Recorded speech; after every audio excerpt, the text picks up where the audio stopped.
Good evening. Happy Wednesday. You know, after several months of racing out in the open world, no limits, no boundaries, no restrictions, I think I'm gonna try to go legit for a little bit. So I'm gonna play Forza Motorsport 7. I did play this like very tiny bit like several months back, but yeah, I'm gonna take another go at it. I do wanna perhaps preface this ahead of time. I'm not the best at sim racers. I know Motorsport 7 exactly the most sim racer out there, but it's pretty simmy, so probably won't do too great.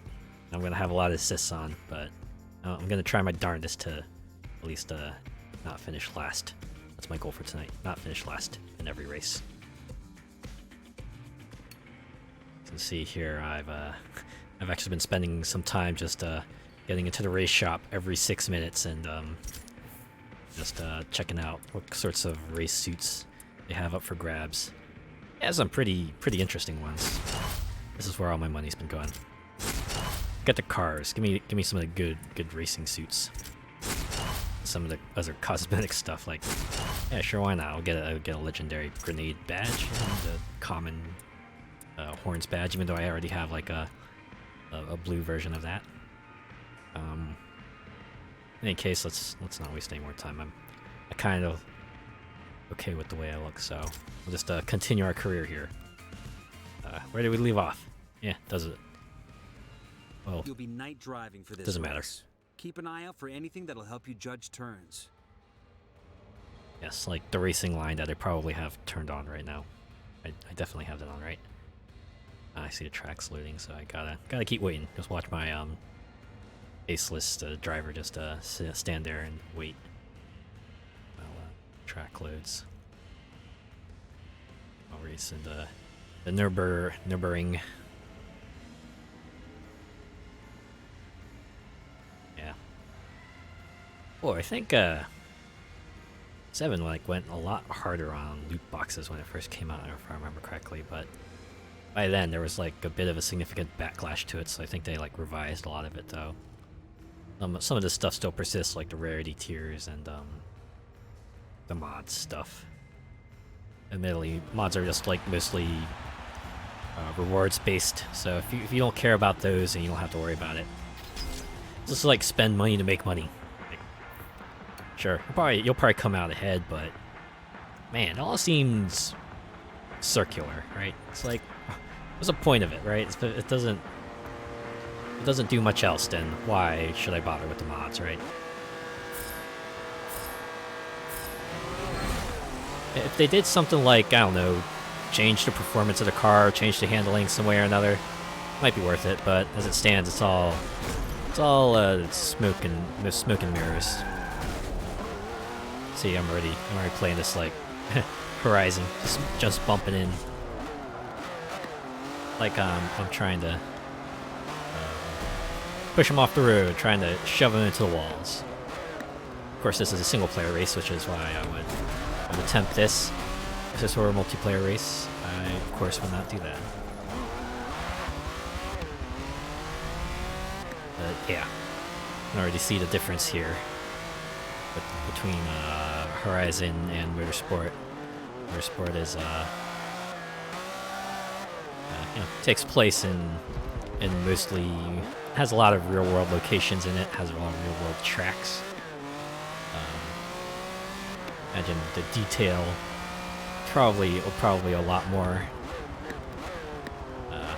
Some lighting, and the game always tries to be 60 FPS even on consoles, whereas Horizon on consoles they don't mind if it hits 30, because you're in it for the open world, and you're definitely going to need that processing power to render the open world, as opposed to Motorsport, where you only have to render a tiny area, at least by comparison anyway. It's not like you're driving around the entirety of a country, or at least a section of it. You're just one tiny spot, one tiny section.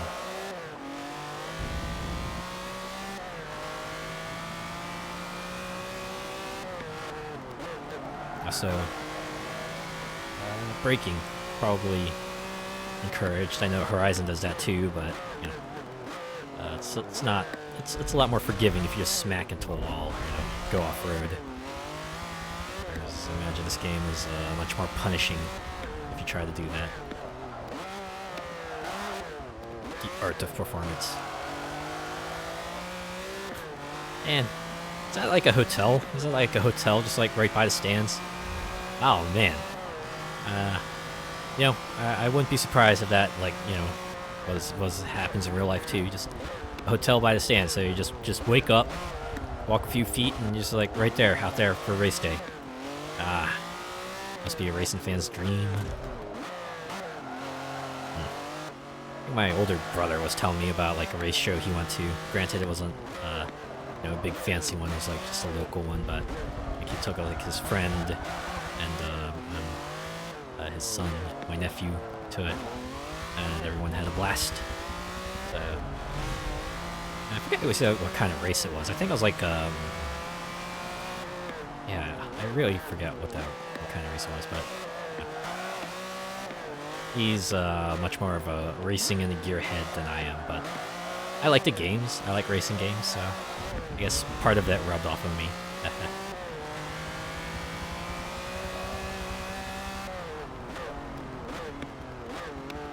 It was funny. I don't.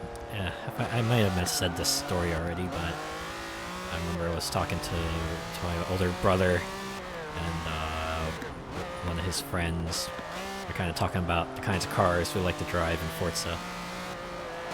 My friend was talking about how he likes to, you know, take the common cars to everyday cars and trick them up and make them high performance.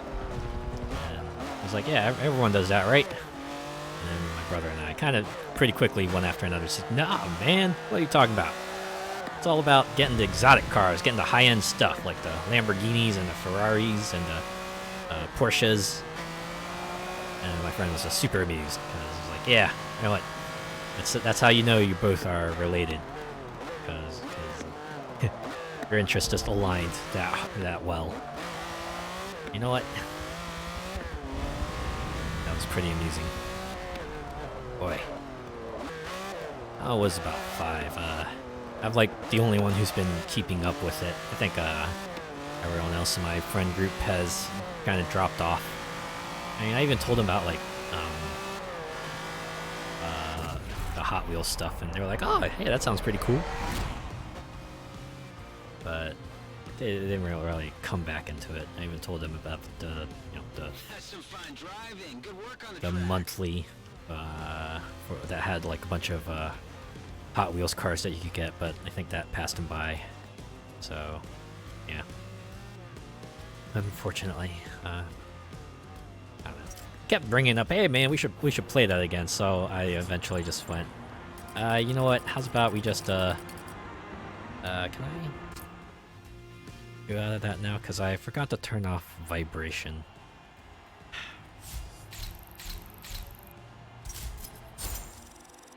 Honestly, I wish vibration was just one of those things they either... Congratulations. You just hit a milestone from all of your driving. Now that you've hit a milestone, you get a choice of rewards. There'll be something great like cars, mods, or credits, but they will be different with every milestone. Guessing they're not. Oh, I think Volvo would be the best one, right? Free car. You see the car caught your eye. Well, this will increase your car collection score, and you just added another vehicle to your racing arsenal. That's one way to put it. Also, highest credit value. 50,000 credits or the racing suit. Comparatively less. What you're seeing is your car collection. Oh my god. Every time you acquire a car, your car collection fills out, and your collector score goes up. Raise your collector score to get your hands on higher tier cars and better rewards. That's how they kind of lay it out for you. Alright.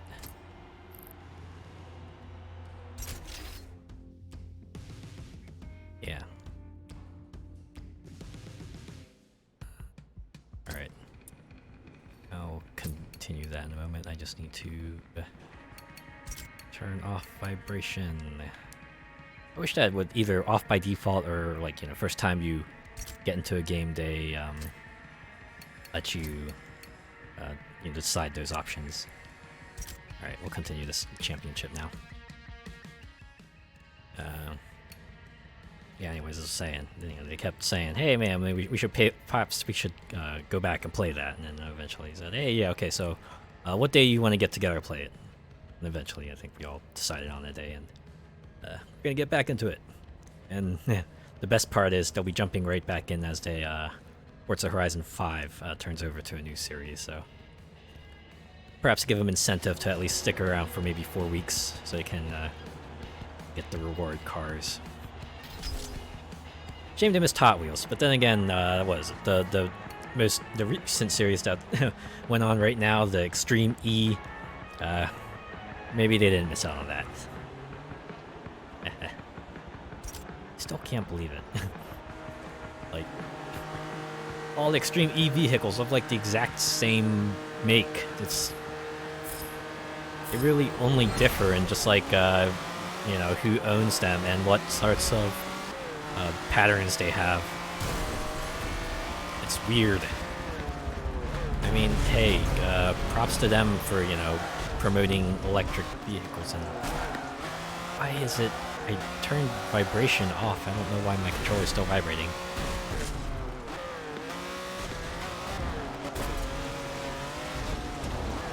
Alright, after this race I'm gonna go back again. I probably messed up somewhere. Or I thought I confirmed when I actually cancelled.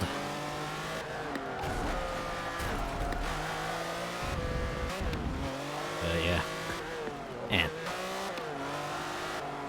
at least yeah, this month's or this series was a bit easier to manage because for the people who had the Hot Wheels DLC, they added like 2 events that you could do if you had it, which let you get a little buffer because the point requirements remain the same. So that way, if you didn't have it, you just have to complete almost every event as usual. But if you did have it, and things were a little easier, you could perhaps skip an event here or there. Thankfully, there's nothing that made me want to pull my hair. So I completed as much as I could.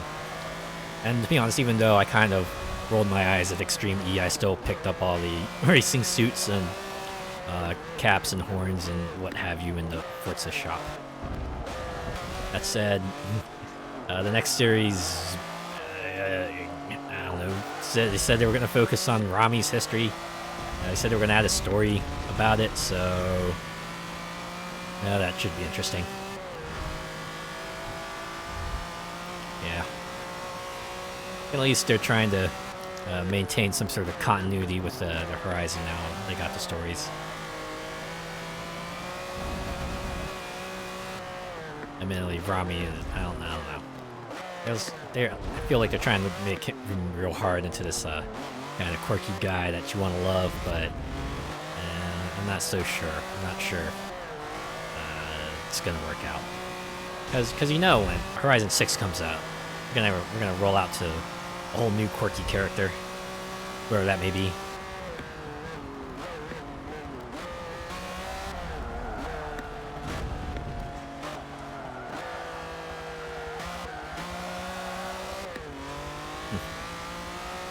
There's just no race music. I'm pretty sure there was like an option for race music in the audio menu. I don't know why. There's no music playing. Not that I mind much.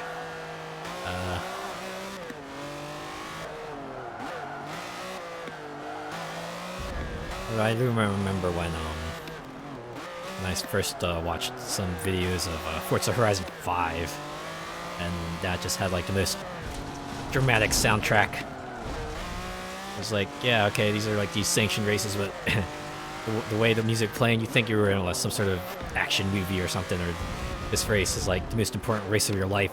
Like, finish below 4th, you would be sent to the Shadow Realm or something like that. Boy, could you imagine that? Just I imagine that exists, right? A series, maybe like an anime series where races are like serious motherfucking business, and they're like the most important thing in your life, and the world treats it as the most important thing ever, and everyone's all about it. it's all absurdly high stakes and had origins in some sort of ancient civilization. You know, I'm not talking about like racing in general, just like, you know, actual car races with you know, diesel, gas-powered vehicles or, you know, whatever.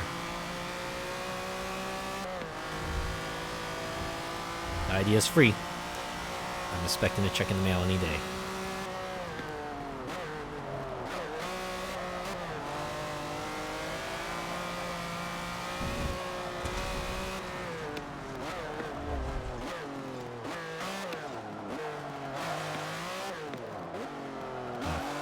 I'll try turning some of these assists off.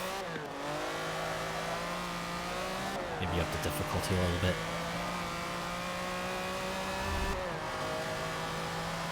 Oh, okay, there's a finish line. Okay. Woo! Alright. 300 SPs. I think that's experience. Yeah, boy. Lambo Countach. Kicks butt. You like this design? Ah, see Horizon 5 didn't start with the, hey, we recommend you liking this. In any case, I'm going to quit out again. Because I want to check the settings again, check the vibration, and maybe make just for absolute sure that this thing is going, this controller stops sort of vibrating in my hand. Loyalty rewards. Special gifts are here. Diversion of years and getting a driver's seat and playing Forza Motorsport Horizon titles are both rewards here. Based on Forza rewards here. And then the tier longer you've been a Forza fan, for better the gifts. We couldn't have gotten this far if they were. Thank you. And it's kind of a shame that Forza rewards is no more.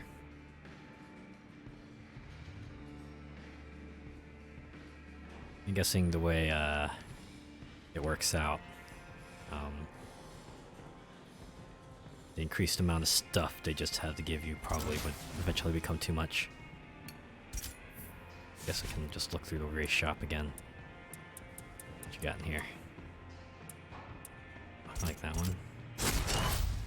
Like that. The Mazda suit. I guess that. And band leader. Oh my god. Band. I don't know. I did music like through grade school. I only did band. Was fine. I think save, right? Okay, just make sure. Yep, vibrations off for real. But yeah, anyways, I did musical programs in grade school. I was only in the band, and I don't know. I think it's the final race of the series. I think what eventually kind of turned me off of it was marching band in high school. Because I mean, don't get me wrong. I respect marching bands and what they do, because when the shows you see from the crowds, super impressive. But kind of effort they put into them. It's like, you know, in summer, right? We have a week that you know, we would just devote entirely, sun up to sundown, to just figuring the stuff out, figuring out the movements, figuring out the motions and and the music and everything. And yeah, in the morning we would be out in the field doing it, and then the afternoon we'd retreat to school because it's freaking hot and you don't want kids out there when it's prime time heat. And back right into the evening we would be back out in the field for the shows. And then during the year, you know, we'd come back to practice once a week. For us, it was in the middle of the week. And then every Friday or so, we just have to take an evening for the band. And, you know, go to the games and play for them, home and away, and got really exhausting after 4 years, and it's like mostly the reason why I decided not to pursue music when I went to college. There was that, and I feel like every high school has that one section that everyone kind of just shoulders the blame on for everything, right? They're like the butt monkey section, if you will, right? For our school, that was the trumpet section, right? Everyone kind of insulted them. They were the laggards. They were the poor players, and I don't know. It kind of sucks, but I mean, sure, they weren't the best, but I don't know, I felt like they always got the short end of the stick too, because everyone kept piling on them. It's kind of funny because I think I was talking to someone else. We were talking about high school activities, and I brought up kind of the scapegoat section, and then he said, "Oh yeah, well, for our school, that was the saxophones. We always made fun of the saxophone players for that." And it's always interesting to get different perspectives on it, right? Because their location, their upbringing is going to be different from yours, so it's kind of neat to get different perspectives on it. But yeah, guess it probably doesn't help too much that I was like the least musically inclined member of the family. Actually, it's probably tied with my older brother, because we only both did band, and the rest of my siblings they went full music, right? They not only did band, they also did orchestra, they did chorus, they did like some extra stuff too. So apart from the three big tentpole musical groups, they would do other things like, say, like jazz band, or honors chorus, or like special orchestra. I was like a multi-district affair where they get like several people from each school district to come together and, I don't know, play music like they would, only it's with different people, I guess. Yeah, I think I went to one of those concerts because my sister was in it, and yeah, it was a concert, I guess. I don't know. I'm kind of, yeah. Hey, I like listening to music. Anyone who plays it, composes it, mixes it together, absolute legends of the craft. But it's not my thing. I'm just fine with being a consumer.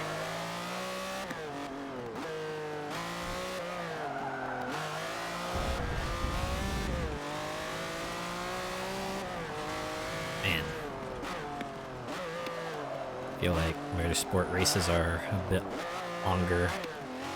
Well, apart from the Goliath, I guess.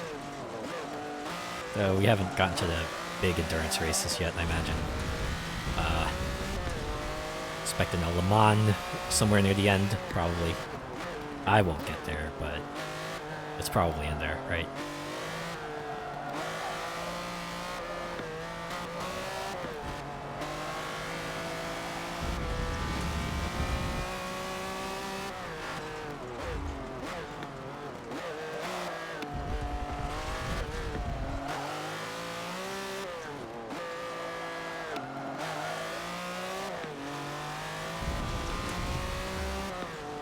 Maybe next race. I know I said it last race, but maybe I really ought to look at the modifiers so I can perhaps change some things up. Bump off a few assists and turn up the difficulty maybe one notch.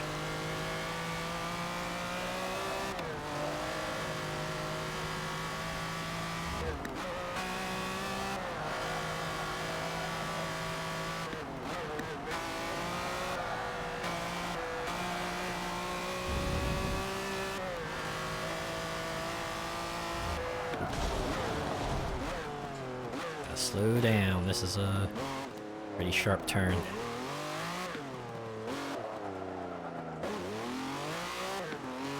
Alright, we're good. We're good. We are good.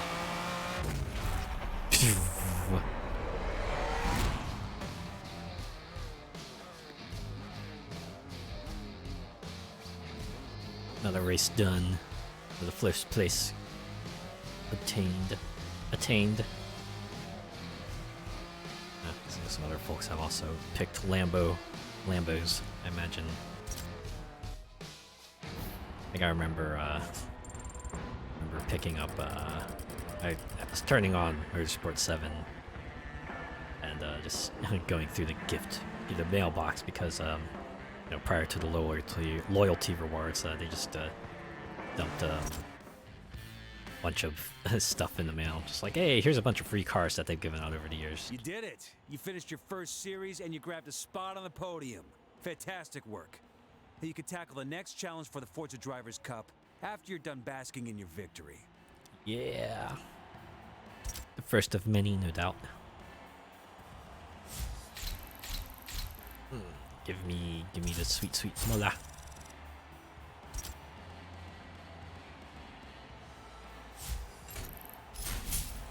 Oh man, what am I gonna get? What am I gonna get? I'm gonna get the car, clearly. Don't care if it's an uncommon card. It's got the most net worth to it. Like, why wouldn't you get it? You can always buy the race suit or, you know, credits. That's like, I don't know, several races you just gotta race. Admittedly, again, I'm not a car. I'm not too knowledgeable about cars, so that might be part of it. I jumped into the shop again, see what else they have. Just gonna keep picking stuff up. Forza Blue and Hungary. Ooh, a purple horns badge. Yeah, let's pick it up. I swear.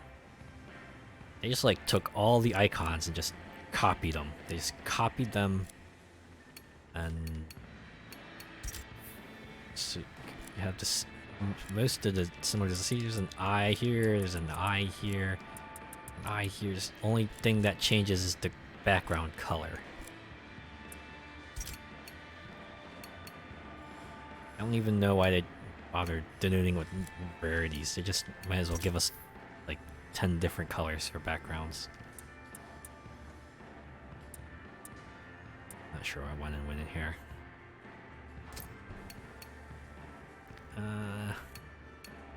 So yeah, they do like this idea of a specialty dealer, just fire sale on cars. Let's continue with the Drivers' Cup, shall we? Back to the Secret Championship. Showcases are the only place to get special, rare, and unique cars. Now, these rides will definitely improve your collection score. Get that collection score up. What's Get better, that number up. cars today or older ones? Well, it's time for you to answer the question. You'll get seated in a rocket of a car and pitted against its older, but still ferocious siblings. Now, they get a head start, and you'll need to overtake them and win before you run out of track. Think of it as a friendly family rivalry with engines. Yes. Age-old battle. Acceleration old is and the definitely new. number 1. Cornering is number 2. Braking is number 3. Top speed, although it's cool, it's not so important, so I've got that as number 4. But for me, it's all about acceleration and cornering.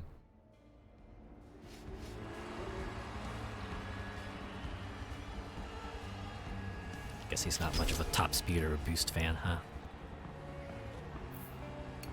Play Mario Kart, he just like picks the handling vehicles. Picks someone like the lightweights, right? They're the ones that have the acceleration. Alright. Let's see what we have for assists. You can change the length of the race. This will give you the chance to build your stamina for an endurance run. Huh.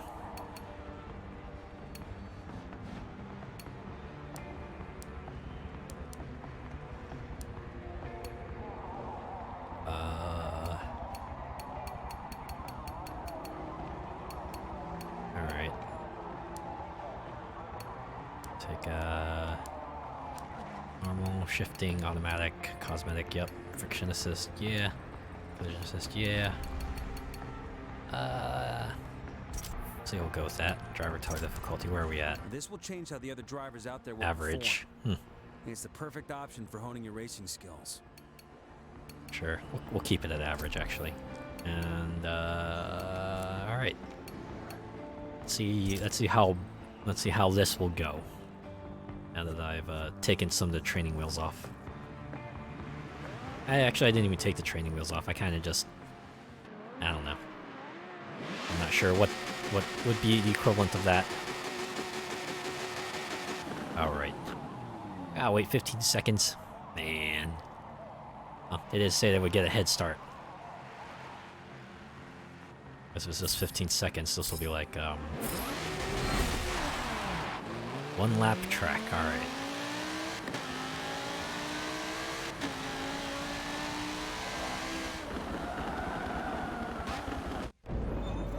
Oh yeah.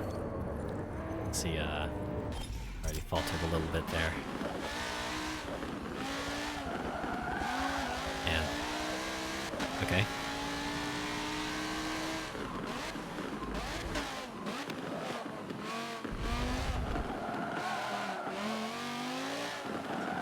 I don't know if I like the track limits assist. Felt like it was pretty obvious before where the track limits were. I think I will manage without them.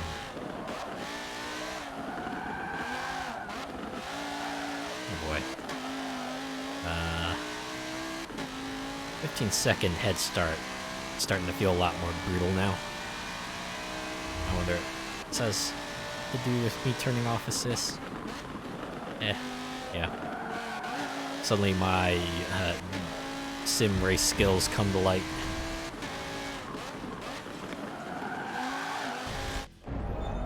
Oh yeah, that was a great. We're gonna try that again. Take two. Alright.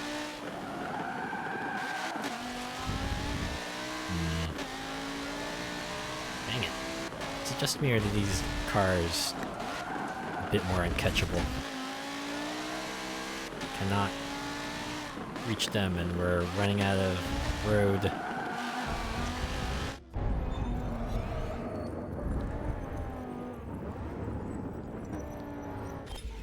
Alright, this is where they put me. Okay. And I'm so close.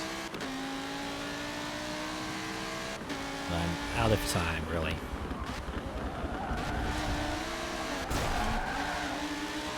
Maybe I should have been more aggressive.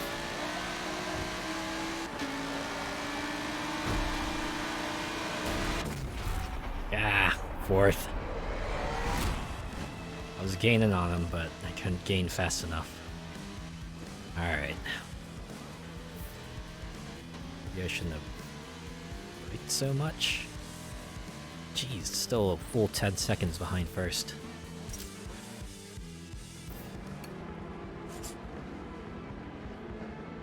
To finish top 3. I imagine there's better rewards if I get higher than that. Alright, well. When you lose, all you can really do is just dust yourself off and try again. Get our chump change of our prize money and get back in there.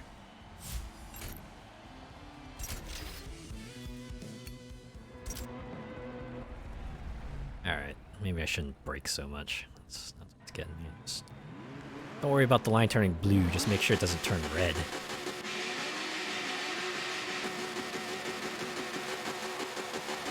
Alright, gotta wait 15 seconds.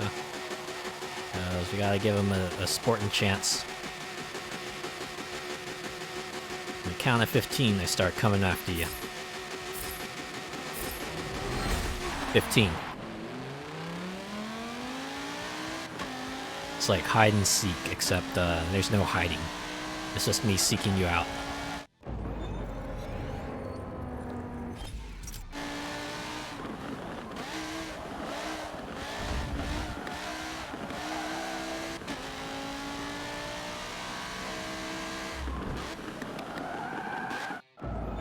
back some more. Ah, thank goodness for rewinds.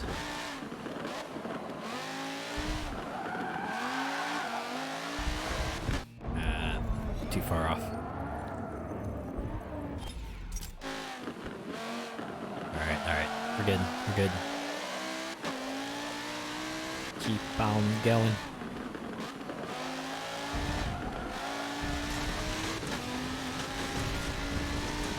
Screw it. Going full ham. Oh, no. Went full ham. Never go full ham. As you can notice, I notice a lot more details. You can see, you know, the foliage floating around. You can see a helicopter in the sky. Like they're providing live overhead footage of the cars as they race down the track.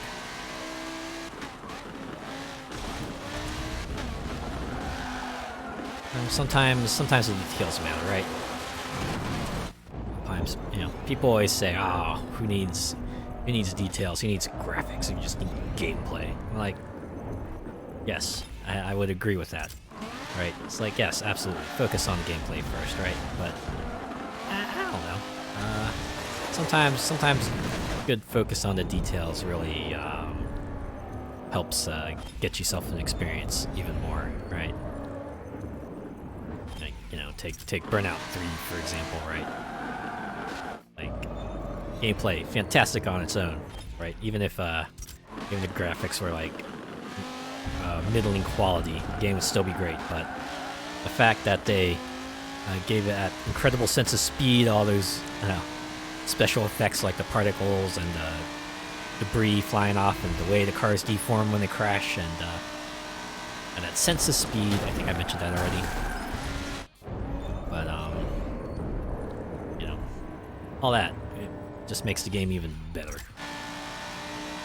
It's truly a white knuckle experience. My God, keep trying to weave, but like this car's turning kind of blows.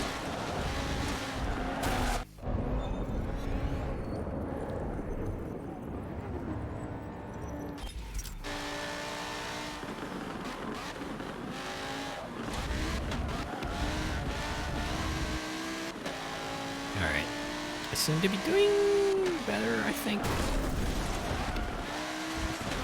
Yeah, screw it. Keep going. Don't stop. Don't stop. Look at that. Third, baby. Third. Oh. Screw you. Second. First. So this is why I like Horizon. I don't feel as bad when I shunt the cars off-road. I'm a renegade driver. Someone stop this mad fella. Wow, look at that. Look at that improvement. From 0 to hero. Last to first. Small fry to big shot. All you other haters can just go on home.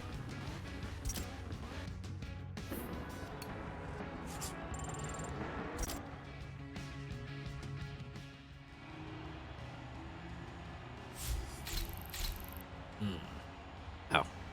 Credit earnings are the same regardless. Okay. So it's basically a participation reward, right? It's just the real reward is the SP that you get that will help you get into later series, I imagine. Alright, now I was supposed to get a car with this too, right? At least I think that's what the game said. Maybe I read it wrong. Nice work. This car is now Oh, there it yours. is. Now you can pull it out of the garage and race it whenever you want. Keep an eye out for more showcases. They're the best way to collect cars you won't find anywhere else. Got myself an SR car. Enjoying Forza 7. Rate the game list. What the heck? Yo. Okay, they just opened up a Microsoft Store window. Please, please. This isn't a mobile game. I like it. Don't have to strong arm me into Showcases will be unlocked as you getting race. stuff for it. Now, it's your call what to drive next. The choice is yours. Where do I want to go? Let's do historic road racing. I'm feeling Ford a introduced little the Mustang to America in the 1960s. nostalgic. With that, the car company kicked off the pony car wars. It was a battle between American manufacturers that was hotly waged in showrooms and on the track. This one's saying I get plus 125. I'm guessing that's SP or something. I hope I get to trick this out at least. Let me pick a livery. Then go to a shop. Let's see what they have. I want to get some more suits. You know what? I just got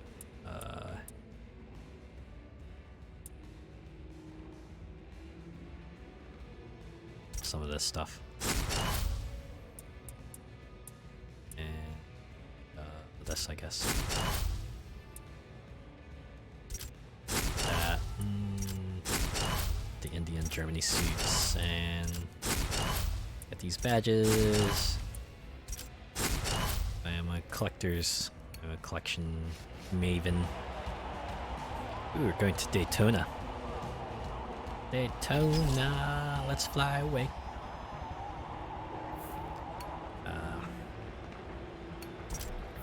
I really like about there's oh wow, grid position benefit.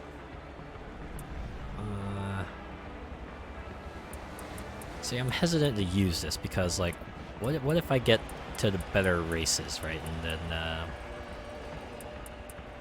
then you know it comes out with better credit payouts. Just kind of using them now seems like a waste. Might as well wait till I get to like the final levels and you know I get the most credits per race. I'm just gonna hang on to those. I don't know why I bought those mods earlier. This is a contrast. Look at this. Fella in a fancy racing suit racing this muscle car. What a contrast. And 24 cars. So anyways, yeah.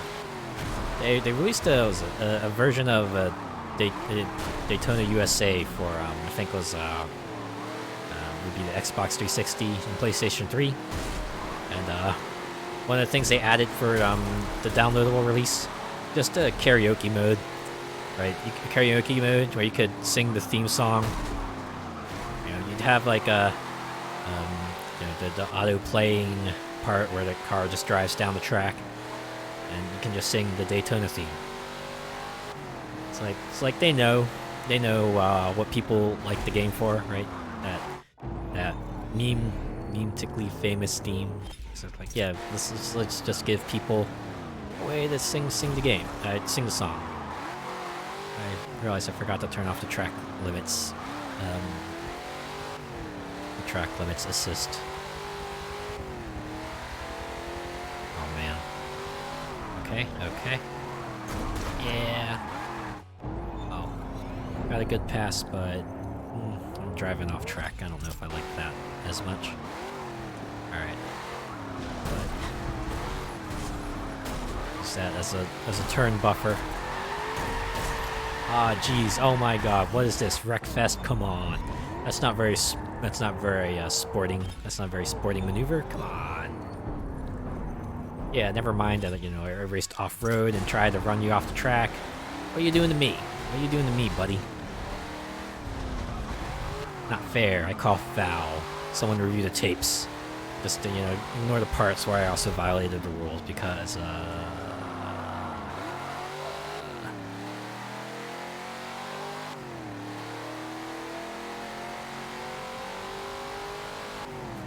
Sponsored by Coke, Rolex, of course, Forza.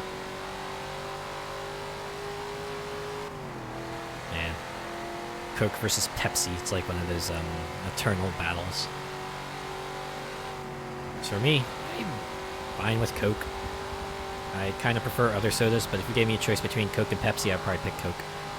I don't know. Something about Pepsi tastes different. That's just me.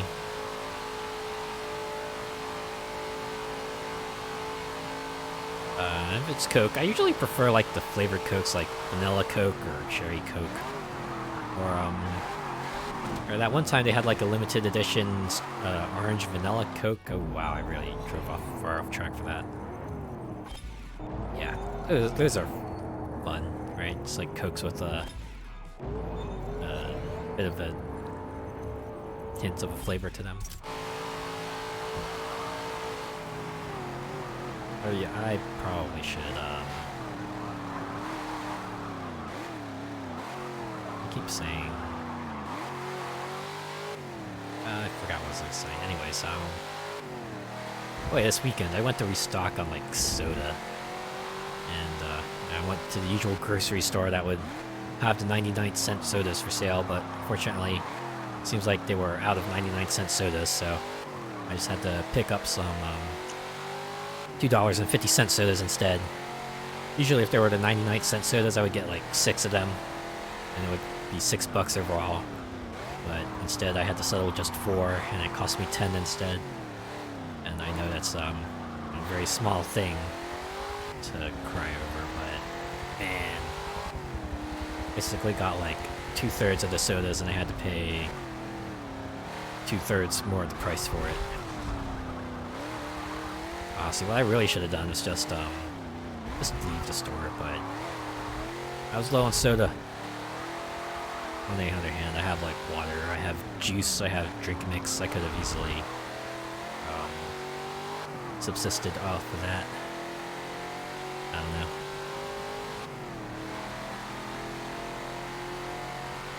Besides, that grocery store I go to for my 98 sodas, it's like the only one I know that also stocks strawberry soda, which is part of like their 99-cent sodas.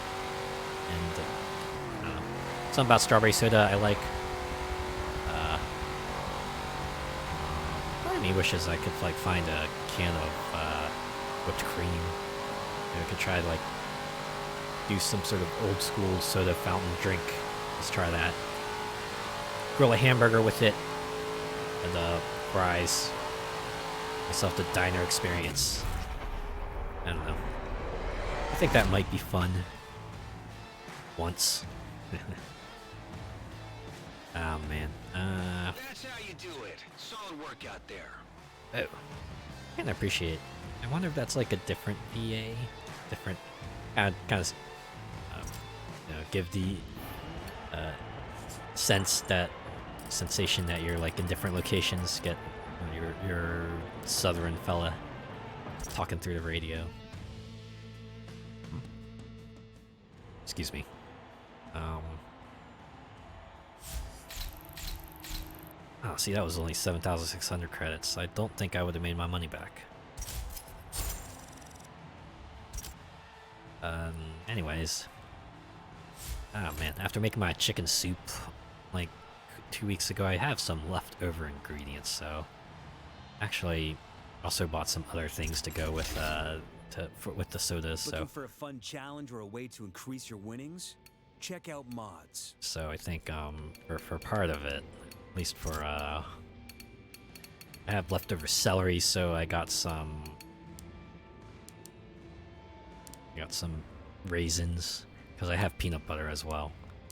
So I got some raisins. I think I'm gonna just do some ants on a log in the near future because screw it. I'm an adult. I get to eat what I want. Really a nice nice midday snack, I think. Fun to try. Because I have to admit, I've never tried ants on a log. Right? It's like celery, peanut butter, and raisins. It's gotta be okay, right?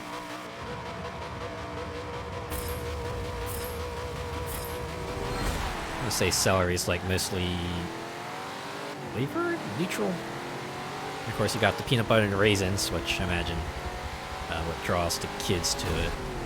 The salty peanut butter along with the sweet raisins, and I guess the funny, amusing thought.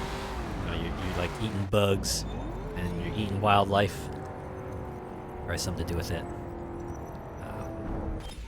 Anyways, I also bought a can of tuna because I also have a can of tuna at home.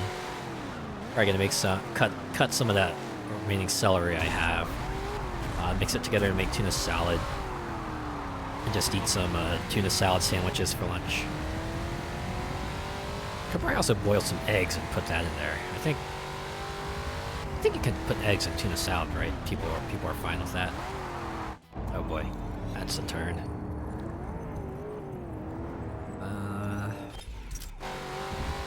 Yeah.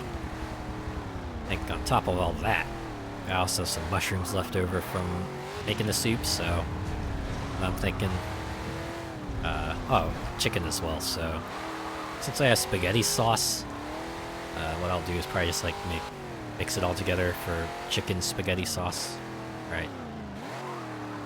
And just eat that all together. Yeah. Actually reminds me of like a few months ago, my nephew was gonna come visit and stay at my mom's place for a few days, and she was like, talking to me about meal plans, because my nephew's a very, very interesting eater, right? He'll eat most foods. He's not a very picky eater at all, right?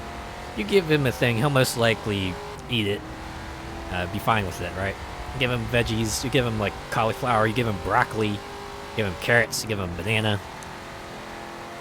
He'll happily just, devour it. No problem.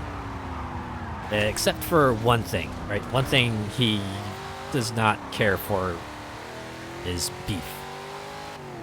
Which is, very interesting, because, imagine, most people, unless they have other valid reasons to not eat it, they will happily grab a steak, they will happily get sloppy joe, ground beef, whatever, and just eat it up.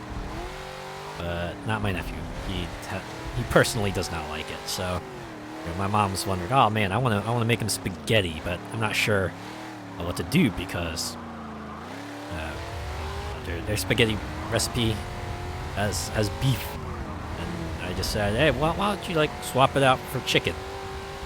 And my mom said, oh, you know what, I'll try that. And that's what she did, right? Instead of her beef spaghetti sauce, she made chicken spaghetti sauce, and let my nephew have it. And he loved it. And my mom also was fond of the idea. So I think if my mom were to make spaghetti in the future, she probably wouldn't put chicken out of the running. She will make beef if my nephews are all around, but she'll do chicken spaghetti. So that's the one time I felt good about myself. It's like, yeah, why don't you try this, right? Yeah. And my nephew, when it comes to meat, my nephew really likes chicken. He's cool with it, right? You buy him some chicken nuggets, or you get him a chicken leg, get him like a chicken sandwich, chicken salad. He'll eat it. Actually reminds me of one other time. Another time, he visited my mom's place. They ordered pizza, and as is customary with our family, we got ourselves a supreme pizza, as it works with olives, sausage, peppers, onions, pepperoni. But since he was there, my parents also bought regular pepperoni pizza. And I was like, I remember them asking my nephew, it's like, hey, why don't you go grab a slice? He just took a look at the pepperoni pizza. He said, no, that looks gross. I'm like, oh man, can you imagine that? It's like, imagine, most other kids, if they could eat a pepperoni pizza, they'd grab as many slices as they could. They'd shove it in their mouths and enjoy it, every single bite. Not my nephew, though. He's not a big fan of pepperoni. I don't know. I remember telling that to my sister-in-law, and she said, "Yeah, that's probably because pepperoni. I used to pepperoni from the pizza shop we order from. They make it from, it's like I think she said it has beef. It's like a beef-based pepperoni, so you wouldn't be as much of a fan of it." And said, "You know what? That makes sense. I get it." But yeah. So I think instead he ate he ate vegetable stew that my mom made instead. He ate it. He enjoyed it, right? Boy. It was just recently that I learned that if you boil like tomatoes, it makes whatever you cook in it like a lot more acidic, which definitely explains some of the foods I ate when I was a child, because that was like one of the things my mom liked to do a lot, was just boil tomatoes. Just boil tomatoes in whatever stew she was making. I was wondering why. It had a much more tangy taste, but now I know why. I think the recipe she liked to make with that was like tomatoes, cauliflower, I want to say pork, onions, probably other things as well, but those are the ones I remember the most. I mean, I enjoyed it. Uh-oh. I don't know if I mentioned this already, but when I was younger, I think onions just caused like a severe gag reflex in me. I don't know why. It's very peculiar, because yeah, I don't know, some reasons, like I bite into an onion, just something about the way onion emits whatever it emits just hits my reflex the wrong way. But thankfully, it's only with like raw onions, and if it's only if I don't know if there's onions in there beforehand, right? If it's like a tiny bit, if the onion's not like excessive, I'll probably be able to eat it. If it's got like a lot of other stuff in there, I'll probably eat it. Or if it's like super boiled onions, then I'll probably be fine with it as well. Yeah, get the Renault. It's the biggest monetary value. Like 5 collection scores. Right. You'll never get better just racing weaker opponents. Now how about challenging yourself by pushing up the difficulty? How about no? I'm just playing tonight to relax. I'm not here to test myself. Especially not in sim racers. If they were like a kart racer or simcade or arcade racer, it might be different. Atlanta. Man. Guessing we're just going through the US, aren't we? Feels appropriate, I think. It's driving muscle cars through the US. Name a more iconic duo.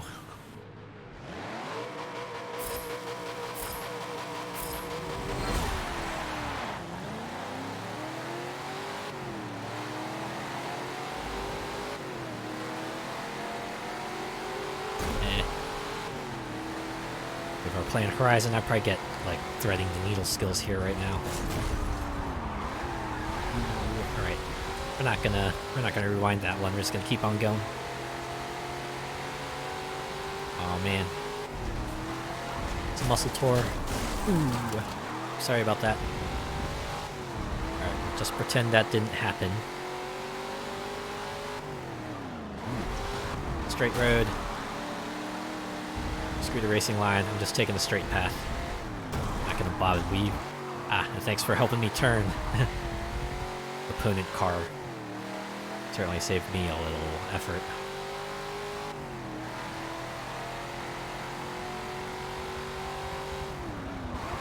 I think I waited too long. Okay, we'll try that again.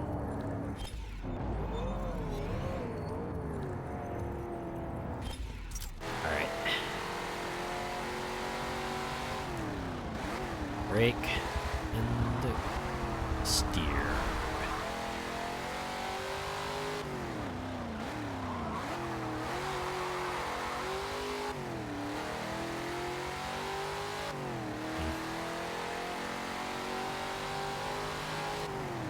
O'Toole. I wonder what that's a reference to. Oh man. Look at those cars on the side. Those trailers and the tents and everything. Just imagine. I wonder if that's what it's like during like actual race day. Boy. Imagine going out to something like this. Probably like an all-day affair. Probably don't have that many races either. Yeah, you get to stand at one spot, watch the cars go by there. And I guess the rest of the time you're just watching the live feed. The cars as I race down the track. Of course, that's what you're doing these days. Imagine back before they had smartphones and stuff. You were just chatting for the next 2 minutes or so while you wait for the cars to circle back around for their however many laps these races usually go. I don't know. I doubt they're like just 3 or 4 laps. They're probably like 5 or 10. I don't know. I always read about things like NASCAR races having like hundreds of laps. So imagine races like these probably. They might go that high. I don't know. They might have.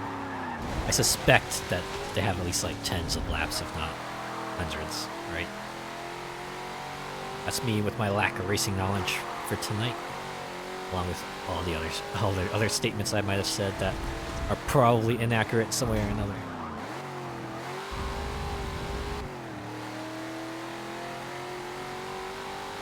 Part of me wishes there was like some way to just like quick swap liveries. Because if I'd known what kind of car I'd be able to jump in beforehand, I could have like swapped in some sort of anime livery to go with this car instead of driving this Fast and Furious orange color. And it doesn't have the stripes, so it's not a total Fast and Furious. I imagine it's not even like the same type of car, but you know, it looks like one to me. I don't know. And lack of car knowledge.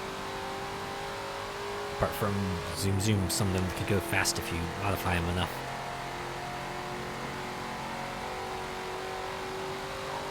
Oh man. Yeah, one game that I want to try to seek out, so I can perhaps play it, is Blur. So it's a really old game. It was on the 360, made by the now defunct Bizarre Creations. Kind of sort of their take on a kart racer. It was like a mix of, you know, real world cars and power-ups. And it functioned like the weapons you get in games like Mario Kart. You have your homing, you have your straight shot, you have like shockwaves and boosts and what have you, and a lot of very neon aesthetic to it. I remember playing the beta for it like a long time ago. I think it was like a multiplayer beta. So, yeah, I thought it was fun, right? It's like a Mario Kart meets modern urban setting. Sadly, it never got any follow-ups or, well, anything.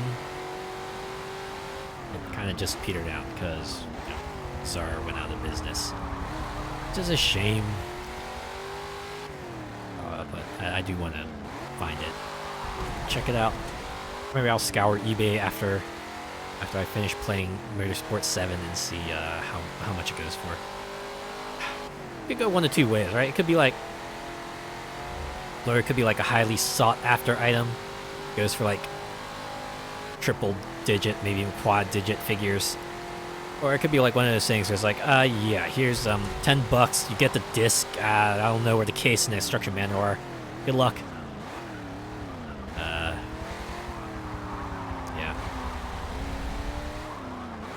Hopefully it'll be the latter. Oh. Hopefully it will come to case. Right.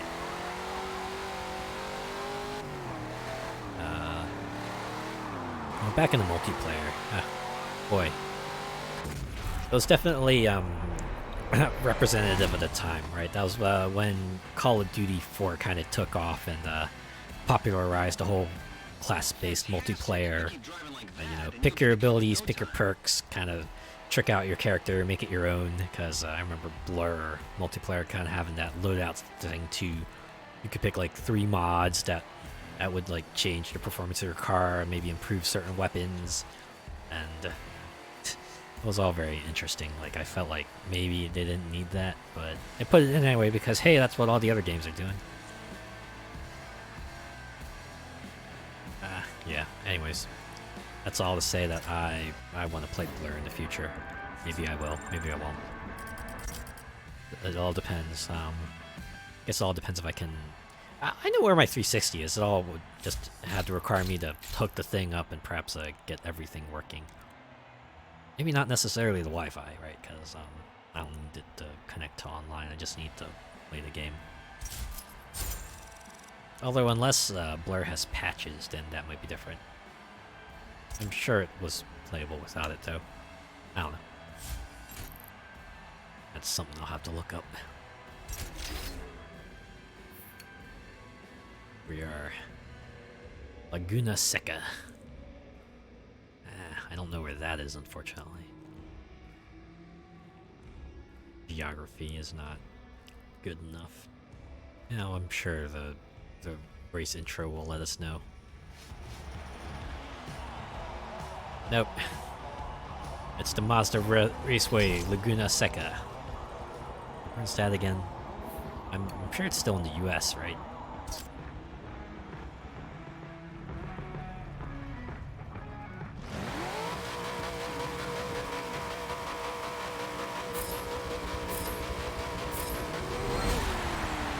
Sponsored by Continental and Mazda WeatherTech.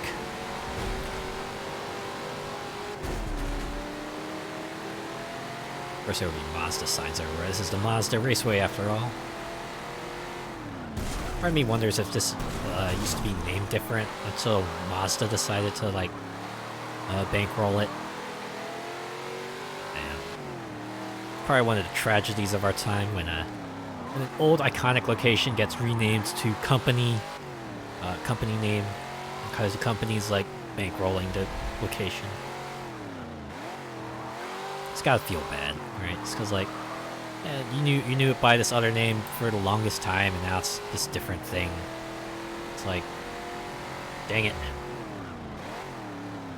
Imagine some people still call out by the old name because that's what we know it by. That's what we're gonna keep calling it until the end of our days.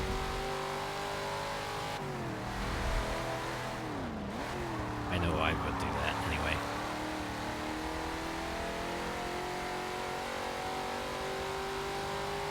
Look at that whoop whoop whoop. Oh, Pepsi. Okay. So, but they got about both big soda brands to sponsor this game. I mean, of course they did. Imagine. They're location appropriate, so I guess this locale supports Pepsi products. Ah, you know what? It makes perfect sense that, Oh, wait. No, I think the Coke ads were in Daytona. Yeah, I was gonna say, it makes sense that they would be in Atlanta because, Atlanta has the Coke Museum. I remember visiting the Coke Museum, like, a long time ago when I was a kid. And that's really as much as I remember about it. Well, the other part I remember was when we went into that one room that had like Coke products from all around the world, and you got to sample all of them, and well, that was pretty fun. Of course, I was a kid, so I didn't care. I was just like, soda! I drank a lot of soda.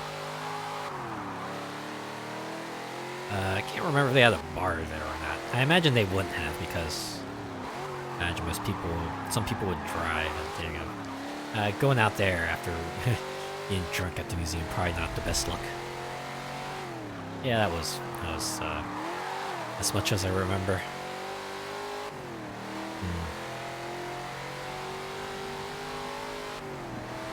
Another weird thing I remember was related to soda. I think we were like out eating out at a restaurant for a graduation party for one of my siblings. I think for some reason for that night, I don't know why, I just made it a point to just like drink a lot of soda. So I remember just drinking cup after cup of Sprite, and remember It got to be like something of a running joke because even the waiter who served us was just eventually knew what we wanted. You know, they'd see the empty cup on the table, and they'd say, "Hey, sir, would you like another cup of Sprite?" And I said, "Of course." I think I ended up drinking 5 cups of Sprite that night. And I also ate all my food. Don't ask me how, because I certainly don't remember either. I think I remember the bathroom trip being especially lengthy, only to get, all that soda out of my system after it got processed. Because, that's a lot of soda, even for me. I mean, this wasn't even like a little cup either. It was those tall glasses that the restaurants usually have. So, and I know, the amount of soda you get in restaurants is like a lot less because they fill that thing to the brim with ice first. But still, even if you take that into account, 5 cups of soda is a lot of soda. I think I remember being kind of hyper that night too, because sugar. Yeah, even if Sprite doesn't have caffeine, it still has sugar.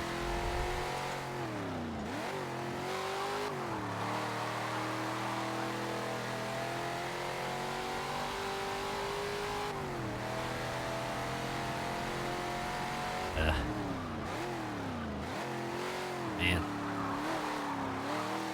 The world situation being the way it is, it's been a while since I've last eaten at a restaurant. I know they've taken measures to try to, keep things safe, but it seems like they've dropped a lot of those recently, which kind of makes me hesitant to do anything for long periods of time. Like, most of the time, if I go out, it's like super quick, right? I just have a quick purpose in mind. I'm not gonna go out there and dawdle around because I don't know. I don't think we're still in a safe enough spot yet to just wander around, masks off, doing whatever. Me, I just run out, buy stuff I need, and then hurry back to my place where I'll be safe and sound, at least, until I have to go out again. It's also the times I'm thankful for online ordering, food delivery, sometimes if I can. It helps things out. Online ordering really comes in handy for clothes and costume shopping, I'll say that much. Great driving out there. Come back to the garage and take a breather. Yeah. Another series done. Take my points and walk away. Absolutely dominated.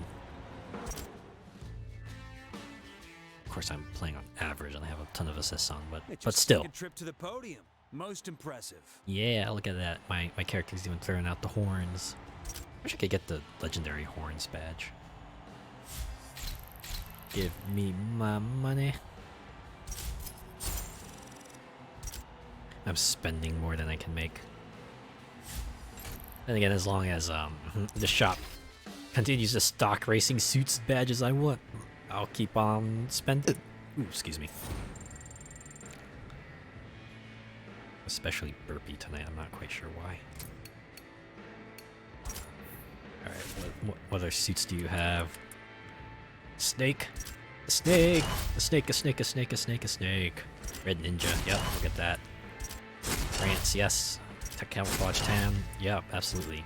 Get the legendary badge and this graffiti face. Alright, back to Driver's Cup.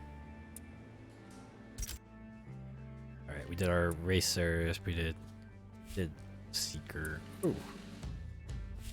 Actually, I should be doing one of these showcases. I can get Memo Bowling and Gymkhana Focus. Yeah. Auto racing is a history of rivalries. Hunt versus Lauda, Prost versus Senna, McLaren versus Ferrari. A proper rivalry gets your blood pumping. Mario versus Link versus Animal Crossing Villager versus Inkling. Has dropped by the track to be your rival. Now here's your chance to challenge yourself against a racing pro. Sure, if I was more of a racing enthusiast, probably the name Ken Block probably would What helped me get to the level I get me wanted super to get excited, was but the passion. I thought about it every day. I want to be in the car every day. I practiced and got to the level that I got to because that passion was there for me to do what I wanted to do. And I wasn't going to stop till I got to the level I wanted to get to. inspiring. Long Beach. This is California, right? I think I've only been to California like twice. But and they were both for family reasons.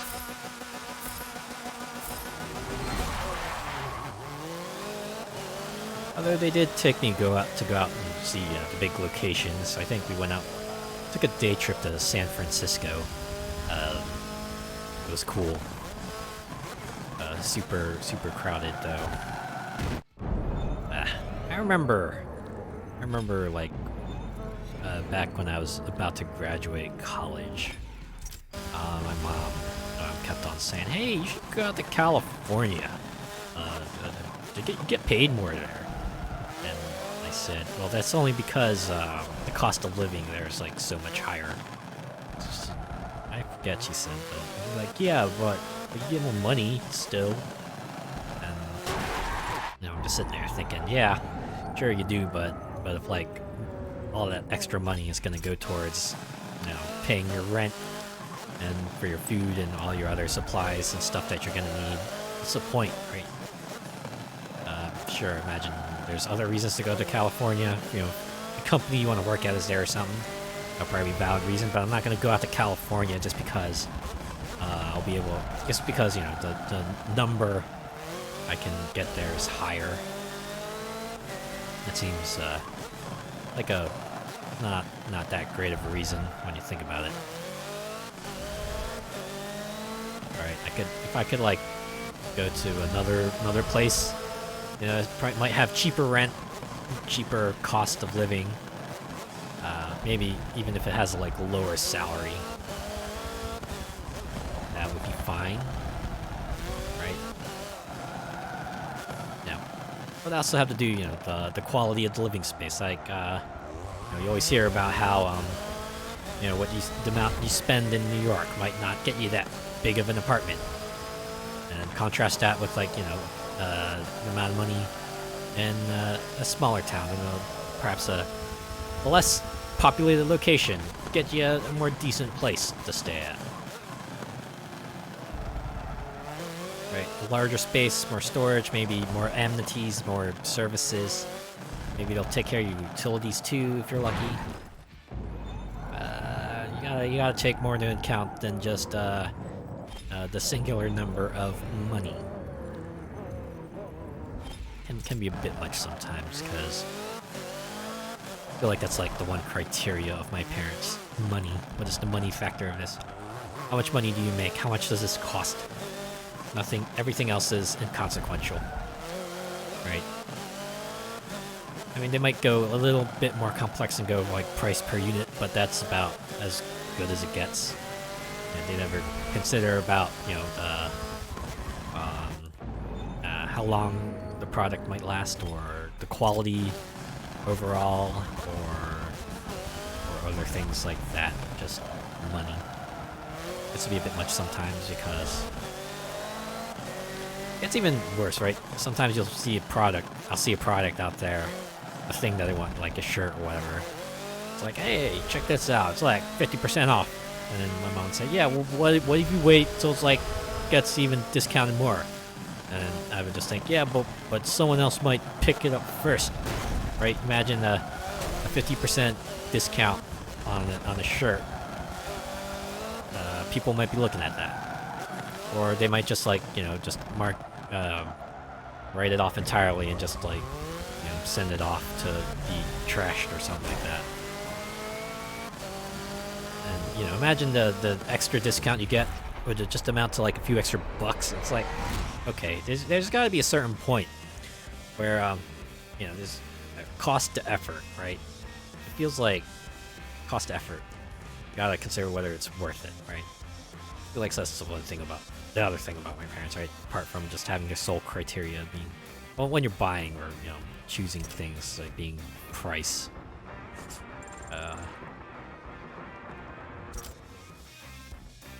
They always try to strive for when they're working on things, right? When you're working on like an assignment or you're doing chores like cleaning dishes or the room or something. Always like, no, you gotta do everything. You gotta be 100%. You gotta put in all the effort you can. It gets to be a bit much, right? Because imagine, you do some work, you perhaps get 95% quality, but for the last 5%, you have to put in like 50% extra effort.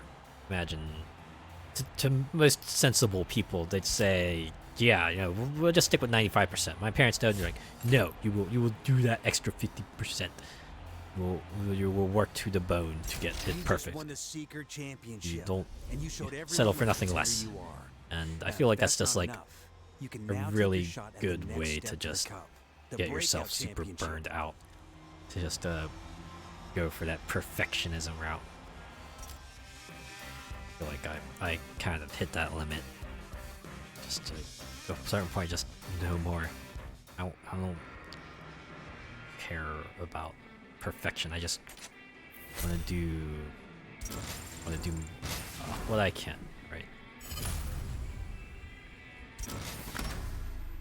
The Breakout Championship is next in your sights. Okay, so I finished the championship. There's more of everything to tackle, and more will be asked of you.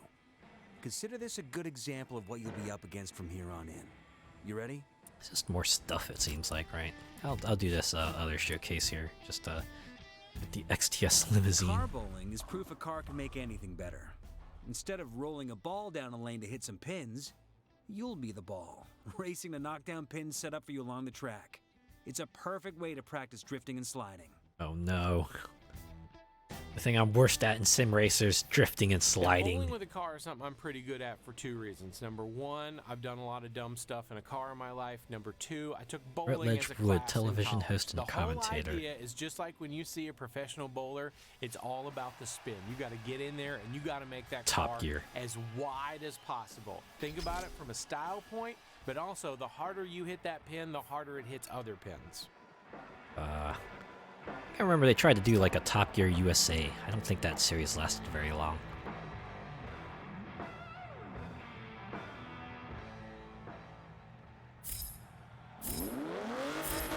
What was it? Top Gear UK eventually had the one guy from Friends on it.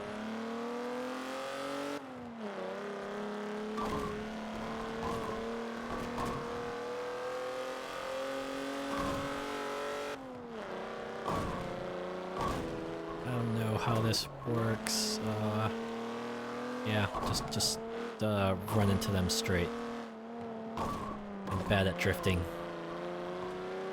You determine the points anyway. I'm assuming the yellow pins are worth a lot.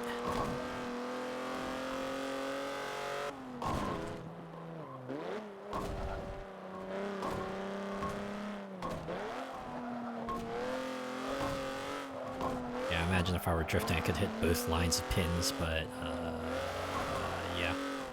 Oh. What are you doing? Racing line taking me away from the pins? Not cool, not cool. Alright, I kind of enjoy these more offbeat challenges, right? Ah, there's a target score. I wonder if there's like bronze, silver, gold targets. Oh, dang it. It's the yellow points again. Pins again. Is there a time limit to this? It's just a lap limit. Just go until I take one lap around the track. It's just where like Team Sonic Racing, all these pins would be rings instead. Ah well. Bowling pins and cars, always a fun combo. Hey, you know what? Wow, I sailed over that target. Whatever it has to do with the difficulty. I wonder if it turned the difficulty up, that would have increased the score target. Well, in any case, I got the limo. Oh, I made progress in monthly races. Nice.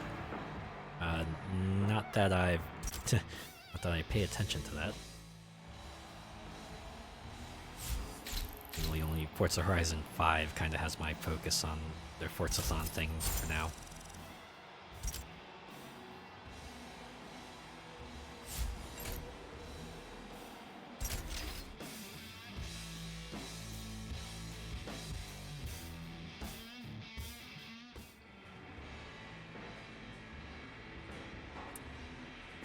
Alright, well, let's take that car, shove it in the garage, and just move on. Kinda just want to do all these showcases. 300 SP, so up here my 900. And I'd still have to do these. The way structure it seems like you can do 2 of these showcases and then do maybe 2 or 3 of the racing series, and usually good to go. Points, like points in Newsline isn't anyway.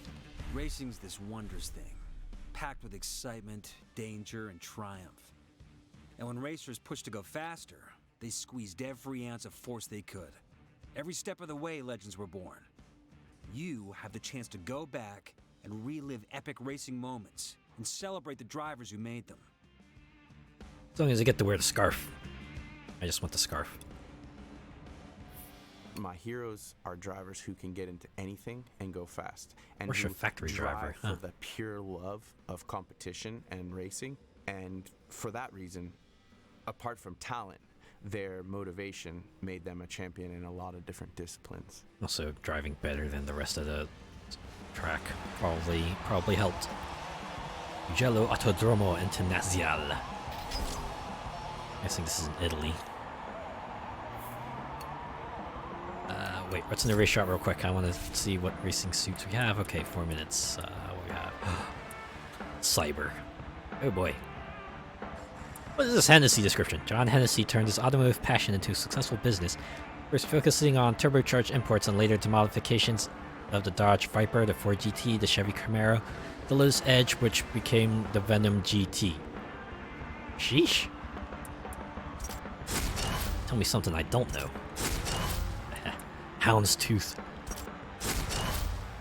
You know what? I gotta admit, Persona 4. Persona 4 kind of brought me a love for Houndstooth patterns. I kind of dig it. Right? It's real nice. I like it.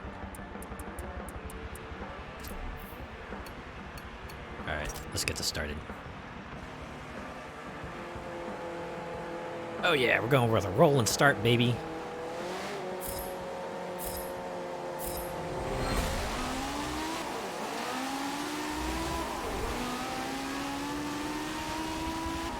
Of course, this is a video game, so I bump and grind.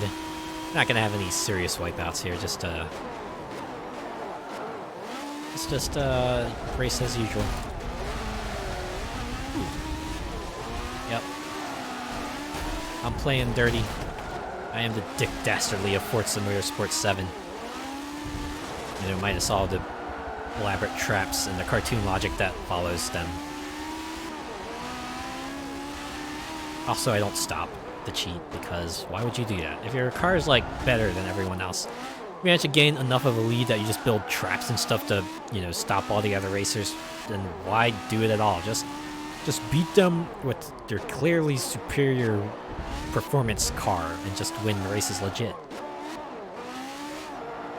Just goes to show, cheating never pays. Cheaters never prosper. At least if you're playing wacky races.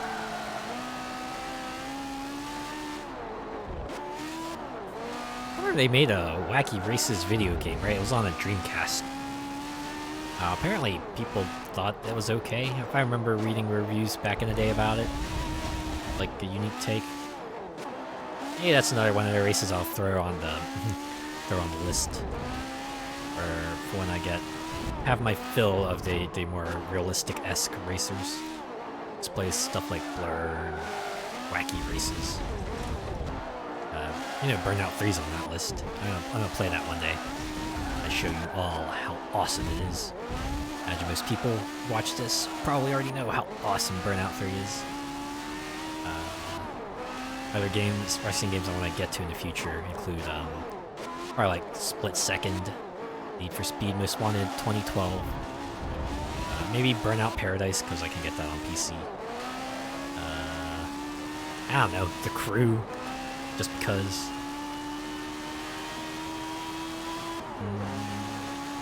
What else? What else? Maybe one of these days if I get a PS5, Gran Turismo 7. I'm wondering if I should pick up Drive Club, even though most of its online stuff has shut down now. Probably won't get the full experience. Maybe I shouldn't try it. What other racing games can I pick up? There's more. There's more. There's definitely more. There's always more racing games of all sorts.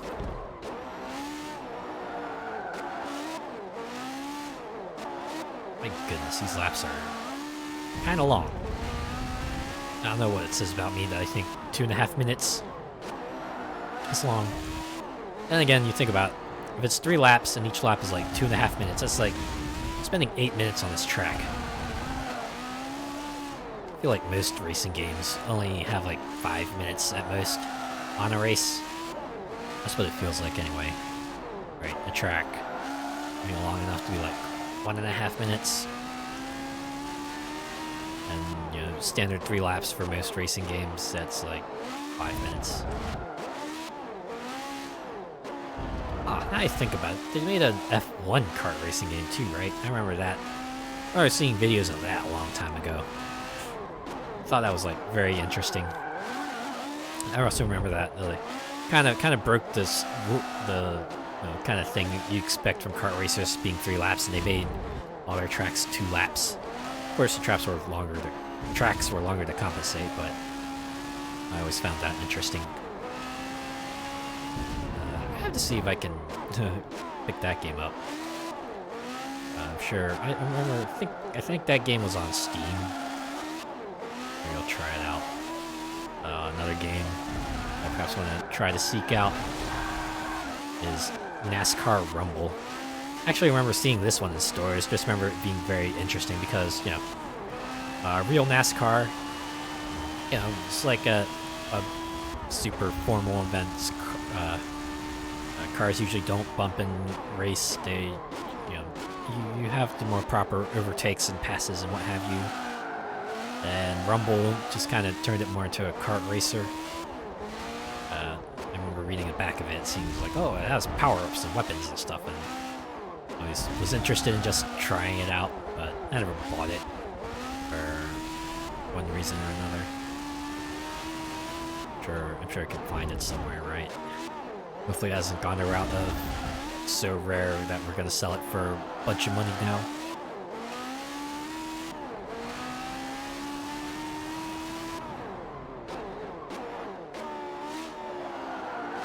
Oh man. Since we're on the NASCAR track, I remember when I was a kid, there also used to be a cartoon series all about NASCAR. Of course, you know, it wasn't like true to life. They made accommodations for it, right? It's like NASCAR semi-future. You know. They had obstacles. The cars were tricked out. Of course, the characters were all like kid age, probably like teen age. I don't remember much else about it. It's hard from. Boy, NASCAR.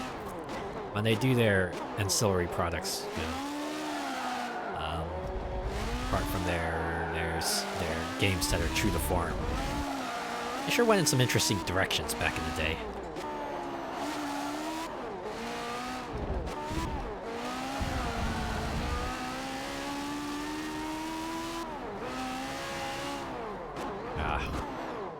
I talked about kids' cartoons already, but it used to be like every Saturday would be the time you'd get up early because that's when they had the morning cartoon block on WB and Fox. That was where I was introduced to Pokemon, and Pokemon on WB, Digimon on Fox. And of course, both their channels also had their share of other sorts of shows, like WB had their DC related stuff, Batman Beyond, Zeta Project, other non-DC properties like Jackie Chan Adventures and Men in Black the series. There's like a Luchador series too.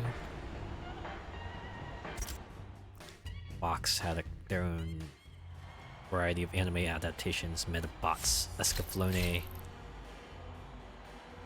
I think I had Shaman King, Tokyo Mew Mew. Which was the channels that had Yu-Gi-Oh? Oh, that was WB. WB had Yu-Gi-Oh. Yeah, those were fun times. Of course, once the clock hit noon, the block concluded. It was like, all right, the boring shows are on. Time to do other things. Just keep getting a car. Going with the car. Smart choice. Now you have one more car to pick from, and you boosted your car collection score at the same time. It's fewer credits I'll have to spend in the long run, baby.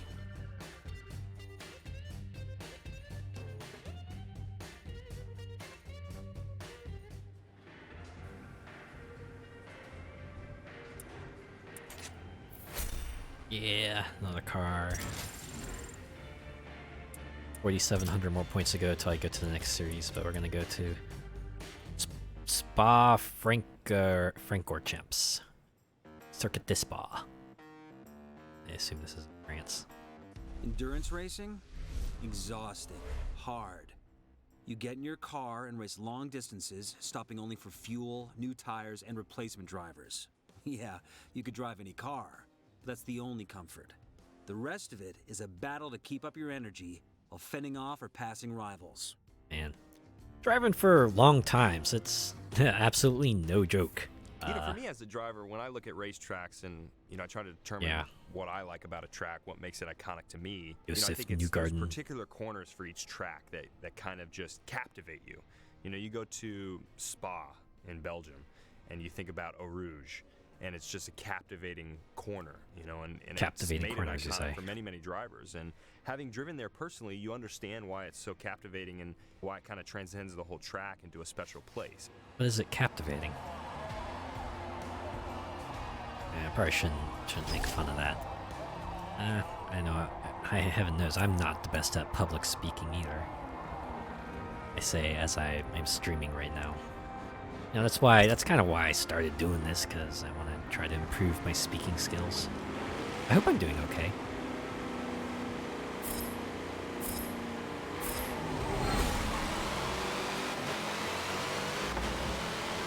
Oh god, 23 laps. I wonder if I should just tap out now. Maybe we'll come back to this one. Yeah. Well, they did say it would be an endurance race, so yeah. I wonder if I can just forfeit the series and pick another one.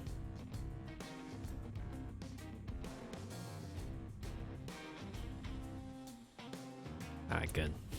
Go with Porsche Spider. Passing challenge, huh? Passing other cars isn't just part of this race. It's the only thing that matters in this challenge. Strap into one of the fastest cars in the world and overtake as many drivers as you can before the race ends. I do like it when racing games mix things up. Make it more about more than just about the racing. Winning. I think reverence comes from winning over I gotta pass 34 cars. If you look at all of the great car brands, the ones that are revered, most of them have proven themselves time and time again on the track. Porsche have a reverence because of the breadth of capabilities. Going to the Alps, Switzerland. So I think that reverential sort of nature towards that wavy effect they're doing on the flags, trying to make them look like they're blowing back and forth. It looks like they're just shimmying though. They're just dancing. What if I bump the difficulty? What's the... Yeah, they changed it. So instead of 34, it's 38. Yep, okay. We're gonna bump that back down. I'm not sure 20% extra credits is worth it. I do like it when racing games mix things up. Have things that more than just races, but, have things that challenge your other abilities, like ability to pass cars. Granted, this is like a race in a different coat of paint, but still. right? That bowling pins challenge in the previous series was also a good example of it, right?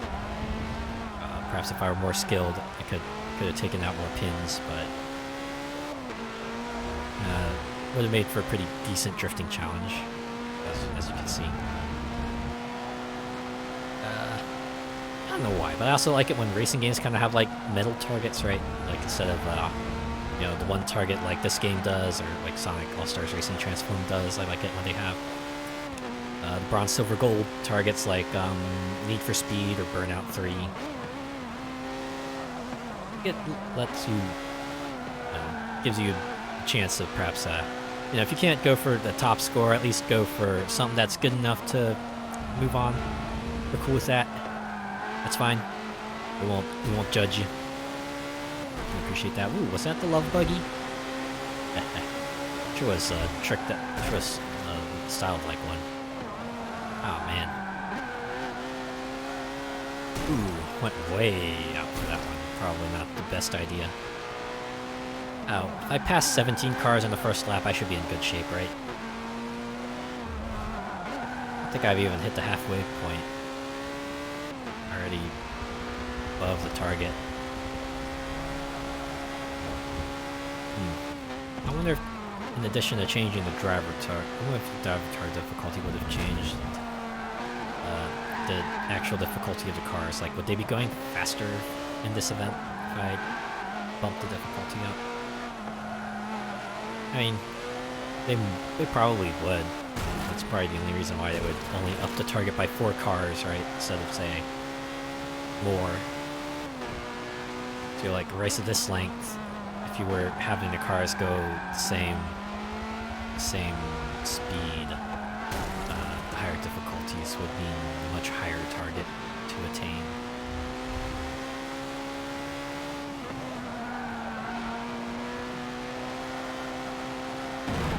Ooh. This is another thing about sim racers. Crash is a lot more realistic, right? You hit a barrier, you're probably not gonna just grind on the wall until you manage to swing back out. You're gonna either grind to a halt or you're gonna freaking spin out depending on how you hit.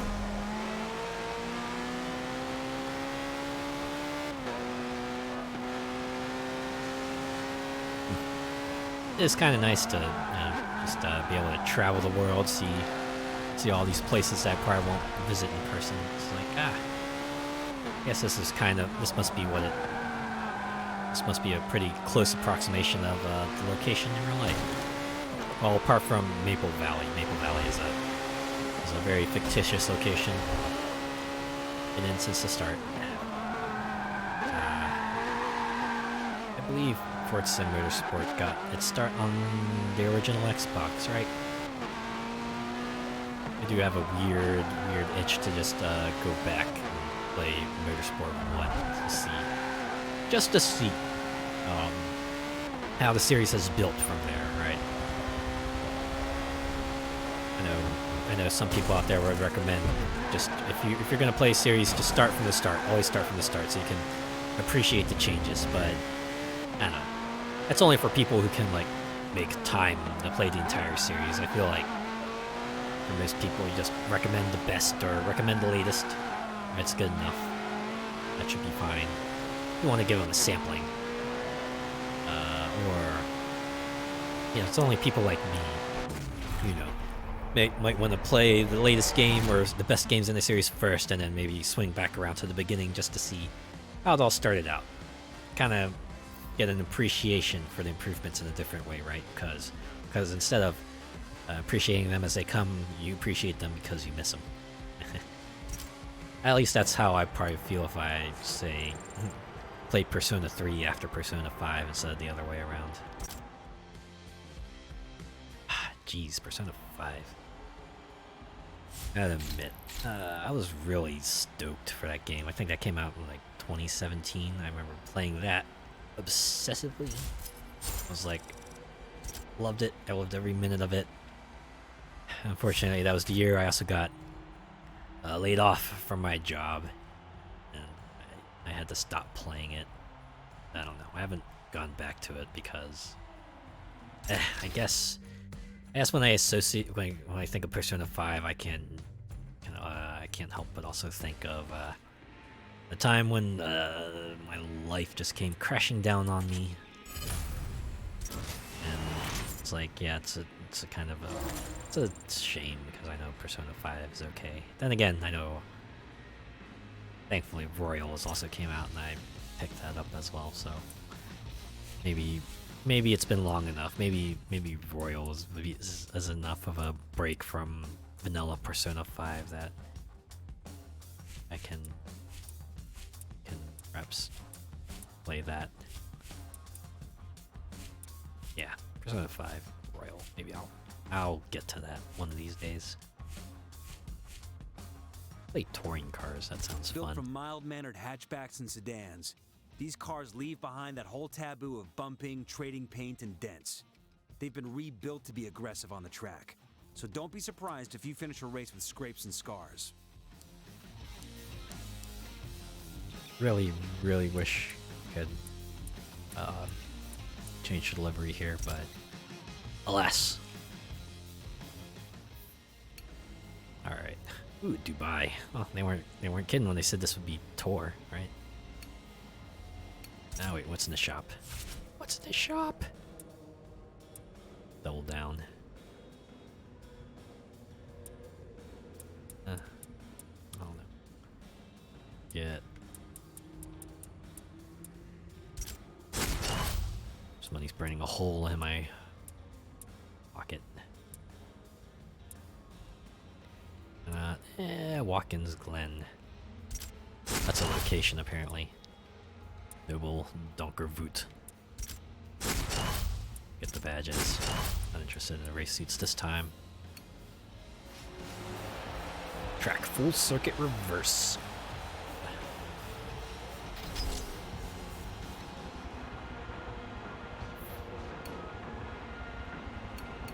And we're just gonna get in there. Rolling start. Here we go.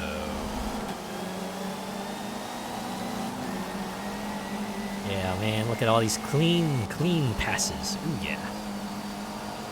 See ya. Oh. Well. Oh, man, why did my card do that? It's because the AI is just like, oh, no, I want to go this way. I'm going to go this way, come hell or high water. Alright. Oh my god, now they're all sandwiching in. What's going on? It's like I've turned on some sort of aggression switch in the AI. Which, I mean, yes, that makes sense, but I like how there was a stay in lane. I'm guessing this is like a regular roadway other times, but they sectioned it off for the race. Yeah, of course there's no one out here because probably super dry, super hot, and you might end up causing harm to yourself if you stay out for too long.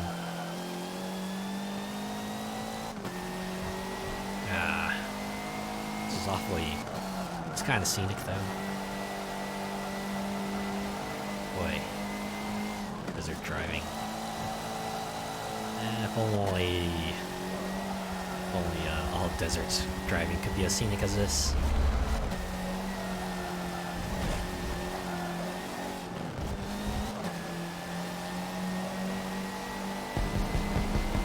Wow.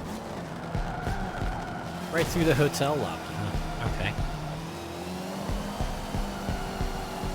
We swing back around. Dubai Parks. Alright. Slowly brake. Go here. Yeah. I think this is what they call a switchback. That's what I've been. When I play Forza Horizon, that's what my brother said. One particular road was that kind of winded in on itself. That was a switchback. Oh, I braked so hard there. Oh man, look at that city in the background.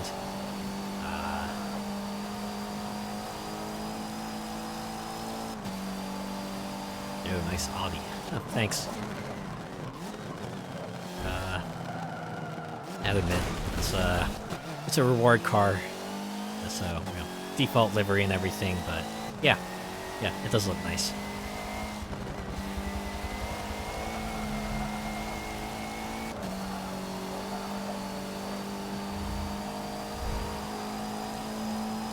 All right, second lap.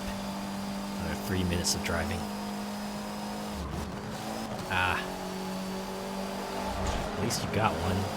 Yeah, for sure.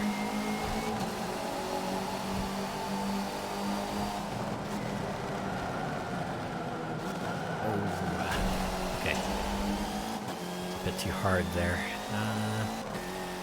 Man. Okay, this reminds me the most. You sold yours. Well, hey. If it ain't doing it for you, then might as well get your credits and buy some other car that you prefer, right?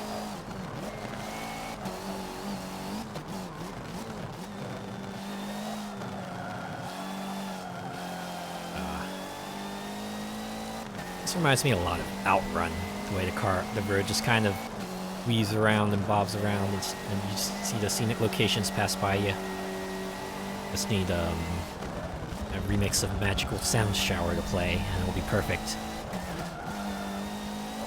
On PC? Yeah, I'm playing on PC.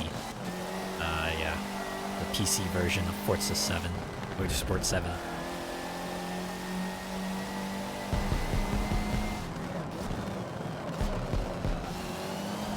Looks real nice.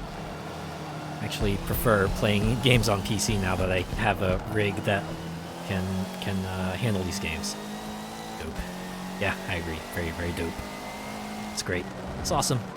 And yeah, it's like the best thing. It's a real great feeling, right? The first time you get your new improved rig, you get your parts in. Like, yeah, let's fire up an old game to see how far I can get this. Crank up the settings, and then you do so, and you're like, oh man, this looks like 1,000 times better than it used to. I agree. Quite so. Just feels real good. So you know that all the games you play are just gonna run so much better now.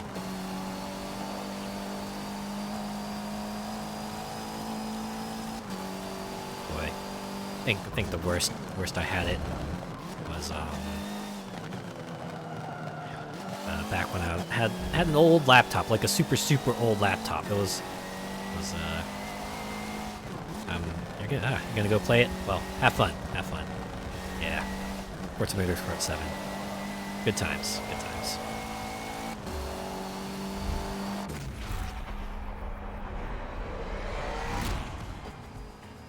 But yeah, I was just saying, oh boy. It's like, way back. Back when I had just a laptop. It was so low spec. I remember I downloaded Rogue Legacy. I tried playing that, and even that game ran at like half speed. Which made for a very interesting experience playing Rogue Legacy, because you imagine everything going at half speeds, just like more time to react to things, more time to dodge attacks, more time to hit things. Made bosses a lot more manageable for sure. But yeah. I think even trying to run like flash game, later flash games would be something of a challenge. So, the first time I was able to move off of my laptop and get like a proper tower PC was just mind blown, right? It was like, start up Rogue Legacy again, and I was like, oh my god, this game got like 100 times harder now that everything moves in real time. So when we're trying to dodge attacks and stuff, I was like, oh geez, I gotta actually like be good. It was sure something.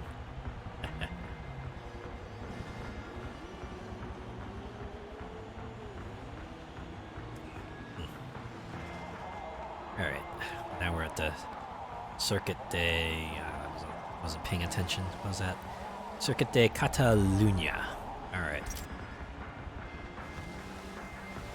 Another rolling start. Going. Zoom zoom. Another 2-lap deal. I feel like most races in this game are 2 laps. This feels like 3 laps are the exception. And 4 laps are only for the really short tracks. Seems like the average time they're trying to go for races in this game is like 8, unless you're going for like the endurance races like the one I almost got into. 23 laps. Jeez Louise. Like, that would have been just the rest of the stream right there, just racing 23 times around that track. Like, I'm sure that's like, you know, true to life. Probably, you know, some people enjoy it, but I don't know if that would make for fun watch. I don't know if I have. if I were to do that event, I would definitely do it off stream, right? It's not something I do on stream, unless it's for like a special event. But normally, I would try to stick with the regular ones. Ooh, balloons just flying up in the air. Man, balloons in the air. It's the thing. It's the kind of thing that like looks cool when it first happens, right? When you first see it, but you think about the aftermath, it's just like, oh, okay, it might be worse, right? Imagine the balloons get high enough, they pop. That rubber is eventually going to fall back to the earth. It's going to fall somewhere. Probably like somewhere in the wild. Probably might potentially do harm to something. I don't know. When you think about what happens afterwards, it's like, yeah, might not be the greatest, but I don't know. It's kind of like that other old activity people used to do, where they would like say tie a letter or a postcard to a balloon. Just let it loose in the air, right? See where it drops. Maybe somewhere in the world will pick it up in some other location, and who knows? Maybe you'll meet a pen pal that way. I don't know. Seems like a really cool idea, but then on the other hand, that's also contingent on someone actually finding that postcard. Like, I imagine there are probably plenty of scenarios in which that postcard just falls into like a river or into somewhere and no one ever finds it. I imagine it's like the same idea behind messages in a bottle too, right? And I imagine that's for like more dire reasons, right? You're stranded and you just throw a bottle out there. Maybe someone someday will find it. Imagine realistic outcome. Bottle probably just sank to the bottom of the sea, and yeah.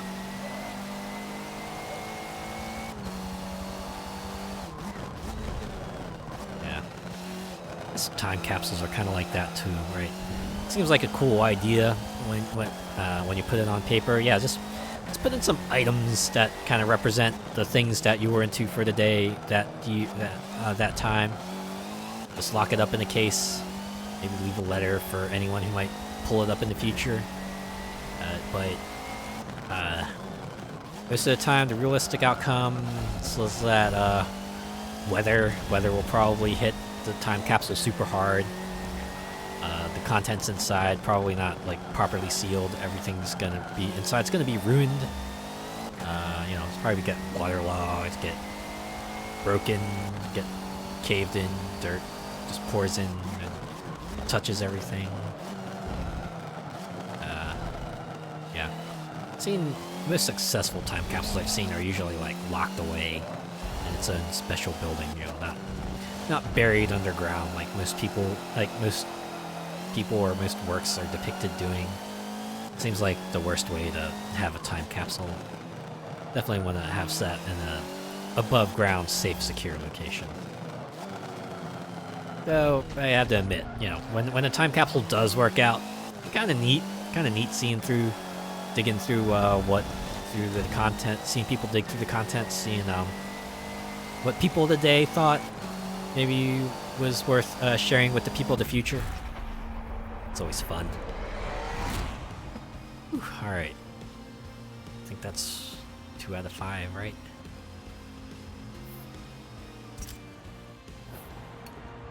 Yeah, 2 out of 5. Alright. Let's see, the idea of series points is just interesting, right? It's like the GP points people would usually do in other multi-race events like these, except instead of counting by the hundreds, it's usually just like, oh, first place gets 10, second place gets 9, so on and so forth. I feel like fiddling with the points really doesn't matter too much, because, you know, it's like, well, still boils down to, alright, who, usually the people who get the highest position, overall positions in races will probably come out on top, right? You can fiddle with the numbers, it might change the standings here and there, but in the end, it's probably going to boil down to who can drive the best, right? This is why I usually appreciate it when a Grand Prix type event in a racing game just goes, okay, so we're just going to go from reverse order, right? Like, first place gets, in an 8-car race, first place gets 8, second place gets 7, third place gets 6, so on and so forth, right? Like, things like, when they try to fiddle with the scoring system, have, like, say, first place gets 10, second place gets 8, third place gets 6, and then go on from there, 5, 4, 3, 2, 1. I don't know, it seems like a lot of... It's like the change doesn't quite... isn't enough to kind of justify, you know, fiddling with a score system like that. I don't know. Seems like a lot of work for not that much gain or difference.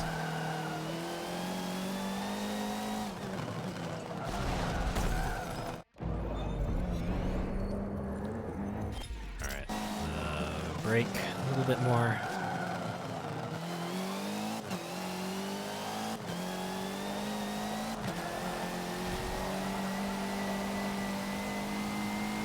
Oh, it's a 3-lap race, okay.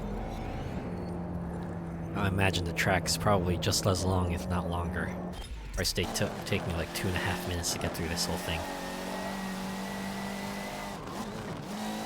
And wow, first is actually being a bit difficult this time around. Get back here. I swear, if you don't let me have the maximum payout for this race, I'm going to be very disappointed. I totally didn't mean to do that, I swear. Just trying to get ahead. You have to try to not bump into me. That's what you need to do, right? I am the player character. I don't have to worry about such things. I'm gonna check the assist and see if there's, like, penalties or something like that. Right, can you imagine? Just turn on penalties, right? Don't, now you can't bump into other racers, because if you do, we're gonna ding you for it. Whether it be like a time penalty or just a disqualification if you tussle around too much.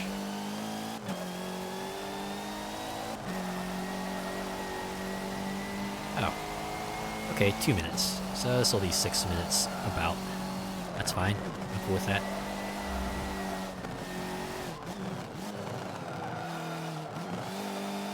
Toyota. Wow, GoPro, great clips, save mark. I have to imagine some of these locations are like for real. Like, it's got to be like local businesses that I've put on here to kind of give a bit of sense of authenticity. Right? They have to be like actual businesses. Right? I know GoPro is real, but these other things, right? Like O'Reilly, Great Clips. I think that's a real location. I think I've seen the Great Clips, the store in my area. The Z-Max. Again, O'Reilly. O'Reilly. That sounds like a supermarket, right? Sounds like a local store. You go in to get your groceries. You talk with the guy at the counter about how your day's going and how the doctor's appointment went. That kind of sounds like that kind of store. Store that would exist until, you know, the big chain supermarkets came in and bought the place up. Oh, Save Mart Supermarkets. Yeah, that. There you go. Right, that can't be a made-up brand. That's got to be like a thing. And the store's name. I have to assume this area has to be within the U.S. somewhere. I admit I wasn't paying attention, so I don't know if it actually is. I just have to replay the VOD and see where he said this, so I can cross-check this on Google and go from there. That's what I need to do more often. If I like encounter a term or a thing that I don't know about, just look it up on Google, right? That way, if it comes up again, I'll at least know what it is. That was like a bad habit of mine when I was younger. Just you know, if someone didn't know something, I would kind of tease them for it. I feel like these days, what I ought to be trying to do is, you know, try to let them know of it, or at least look it up and then let them know what it is. Because, you know, it feels like something you should do, right? If they know what it is, then they're ready for the future. Someone brings it up again, then they're like, yeah, hey, I know what that is, at least the basics of it. I think XKCD, I think they call that concept the 10,000, right? There's at least 10,000 people out there that probably don't know about a thing, and so the topic they had for that comic was Diet Coke and Mentos, right? Someone doesn't know Diet Coke and Mentos is, you can educate them on it, right? So the person in the comic said, yeah, we're gonna go shopping, we're gonna get some Diet Coke and Mentos. I think it would probably be sufficient to show them a video, or, you know, tell them about that fad. That's good enough, right? That way, it's like, hey, now you know a little bit about internet history, right? Now you know about the Diet Coke and Mentos trend.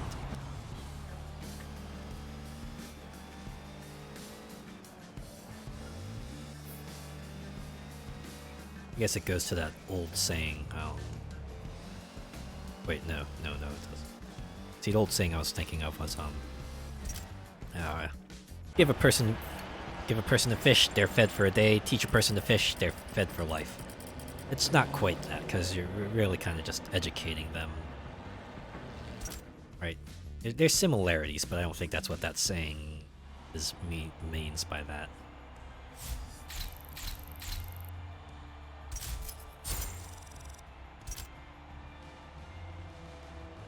Alright, well, we're 60% way through the series. Ooh. Another reward I would pick up. The car. Again, monetary value dictates I would pick this up. Yeah, I agree. Well, you never know. Future series might require this type of car. And I'll be ready. 2 more races. Ooh. We're back to the Laguna Seca.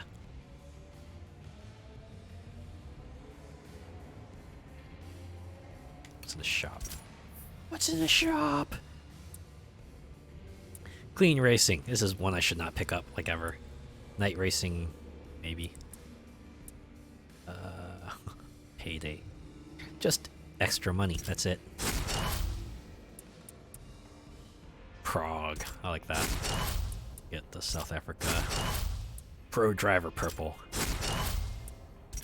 Wow, bandages, award badges.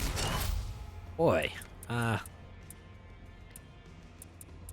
know, I know it's been like a standard for like years now, but it always weirds me out when people kind of just use brand names as nouns, right? It's like, you know, people who say, oh, hey, check out my Facebook, or I'm gonna go get some Subway, or like I'm drinking Starbucks right now, right? Always feels weird to me. Like, it's like the nounification of these things that used to be proper nouns, right? I always I don't know what it says about me that I always try to go, you know, I always try to say Facebook account, Subway sandwich, Starbucks drink. Right? still try to do that. I try to differentiate between what is the brand and what is the actual product you are having, that you have from them.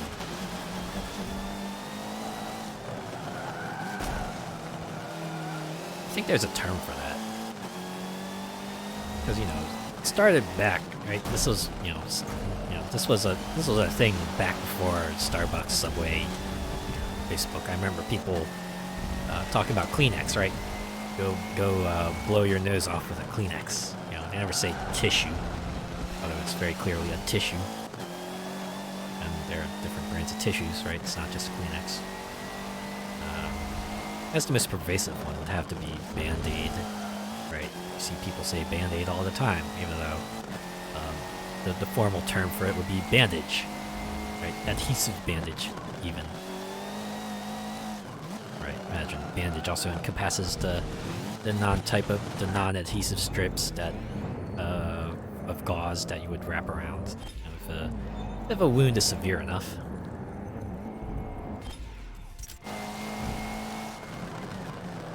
Yeah. I think it was first brought up to me in middle school when we had the guy come in and speak with us.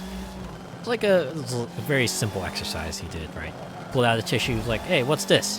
And someone said, "Oh, that's a Kleenex." I was like, "Yeah, see, y'all kind of got used to kind of brand names just being part of your vernacular. You kind of got used to saying Kleenex, not tissue."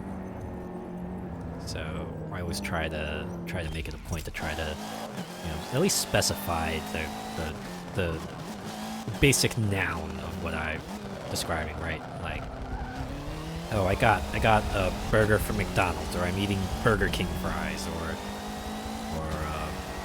this is I'm gonna go get a pizza from Pizza Hut.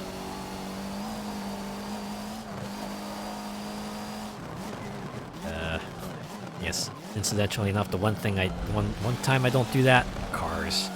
I'll usually talk about well, at least go with like the model name, right? I don't go say I'm gonna go drive in the Honda, or I'm gonna drive in the Subaru. I'm gonna at least try to say something like okay, I'll go take the Odyssey. I'll go take the Civic. I'll go drive or maybe if I'm like really hurried, I'll go, okay, I'll take the van. I'll take the little car. I'll take the compact. You can take the other one. You can take the blue car. I'll take the gray car.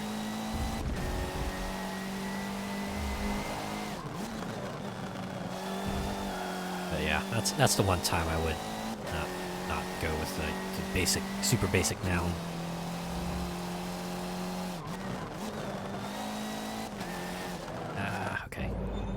Okay. This turn I can't go full blast in. Can't go full blast in this one. I'll just end up messing myself up real good. Take it easy. There's plenty of race left. Plenty of time.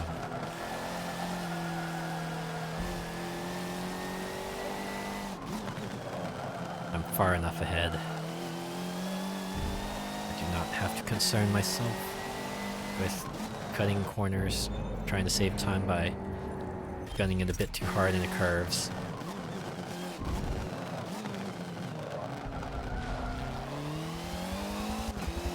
Man,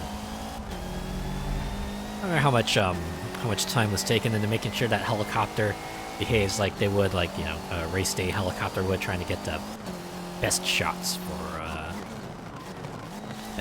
racing. Imagine these days, they would use drones now, right? Don't need big helicopters with cameras and the camera people, because drones usually, imagine they have like compact enough cameras that output good enough quality video. Just blow the drone over the road, make sure you get that proper shot. I guess the only danger would be if it falls out the sky, but then again, helicopters also have that same danger, so maybe drones are probably what most people use these days for kind of race on the racetrack type of camera view that you get for some races.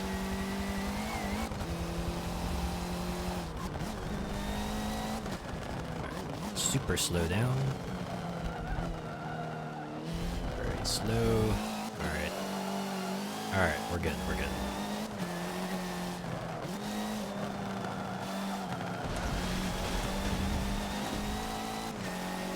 So another hallmark of the sim racers, you get the split times, so every section you can see just how far ahead you are of the competition.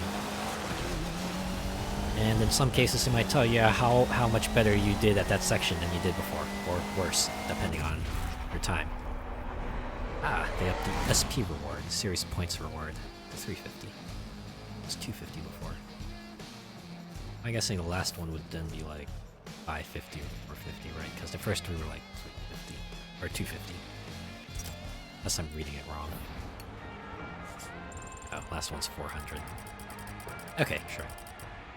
So the first two were 250, the next two were 350, and then sure. Whatever these point layouts they decide to do. I'm gonna go for maximum points in all of them anyway. 22,000 credits. A little more cashola for the coffers that I'm going to spend on racing suits. Even though I've pretty much got the one I want. Forecast calls for rain. Best to prep for a wet track. Oh no, the dreaded rain.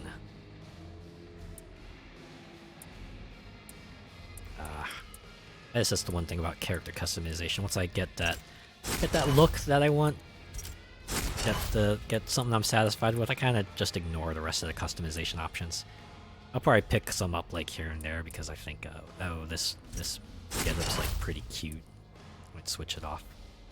You know, occasionally I do change outfits, but most of the time, once I get that outfit that I like, I usually stick with it for like the rest of the game. I imagine most people do that. I guess it's like part of the reason why most games usually like do a trickle out of customization options.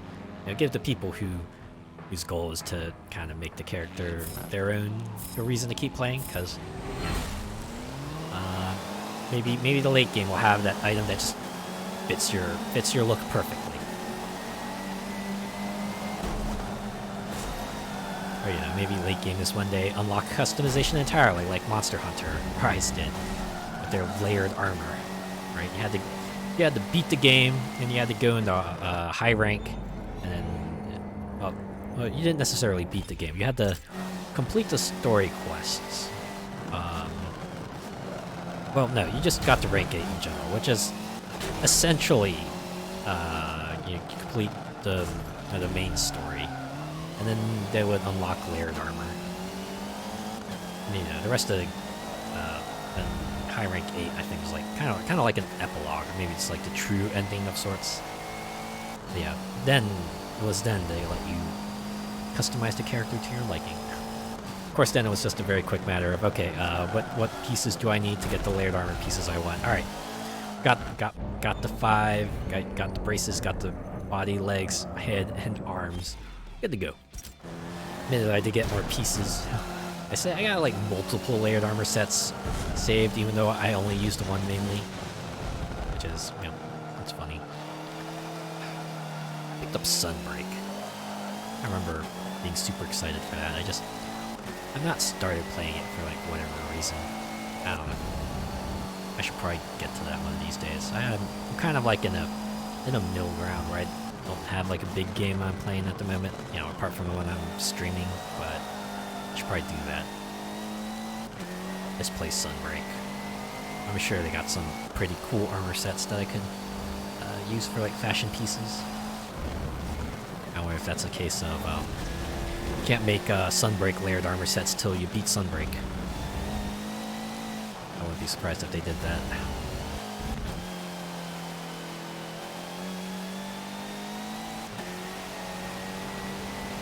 Oh man, this is 2 laps. We're approaching 2 minutes on this race. Imagine this will be like 6 minutes or 7 overall. Alright. since it's raining, I want to brake earlier. This goes in real life too, right? Of course, in real life, it's higher stakes. So you want to brake super early, right? The road's wet. Don't be dangerous. I feel like that should be a given, but you know, it's always good to have a reminder, right? Because the stakes are so much higher. You are driving in a several ton block of metal. So if things go awry, they could really go awry. You definitely want to minimize that risk as much as you can.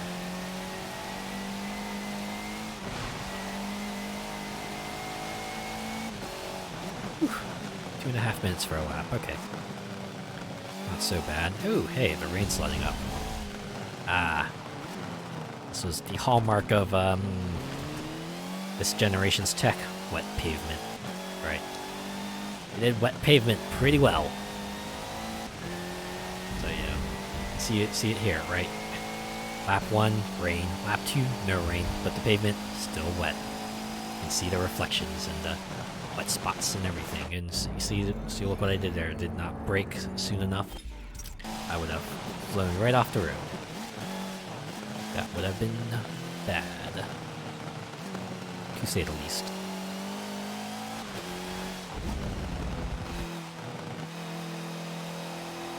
All right.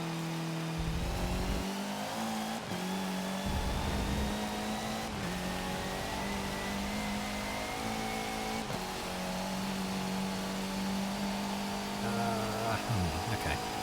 For another minute or so in this race. Going time-wise, anyway.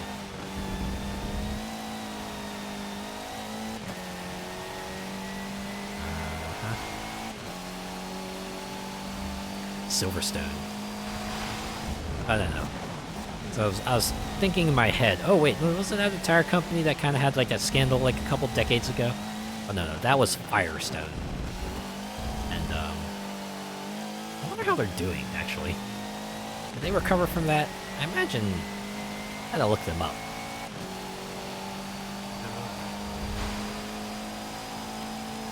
I don't hear much about, the Firestone tire incident anymore, but I wonder if the company's still around. That used to be like all over the news. It was so prevalent that the movie used it as a punchline. Of course, makes the joke super dated, but hey, it was funny for us back then.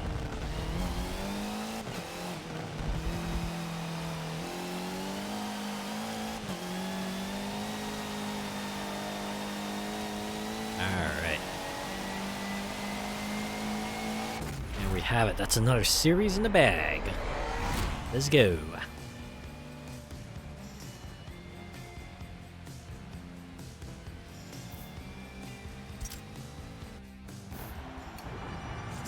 Yeah.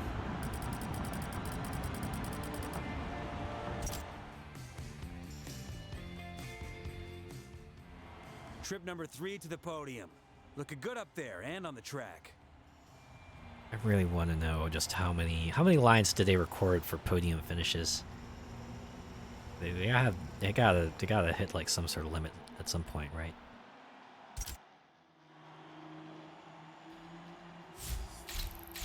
All right, 20,000 credits.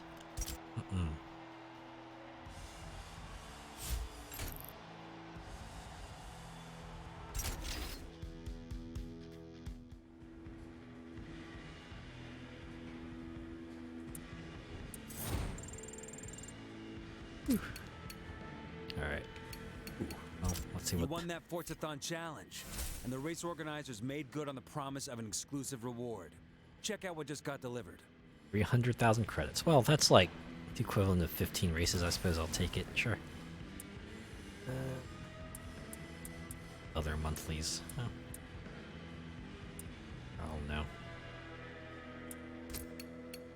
I don't care much. Oh no, 12 seconds. What's in here? Indianapolis? Yeah, let's get that. I'll get that. I'll get the cheerleader suit. Oh shit, oh shit, oh shit. Badge. This badge. Alright, I think I got everything I wanted. What do we have here? Gridiron Glory, okay. Hip hop, sure. Midnight suit, yeah, why not? Caterham, I don't know. And badges, of course. Huh. So I switch over right away. It's not like you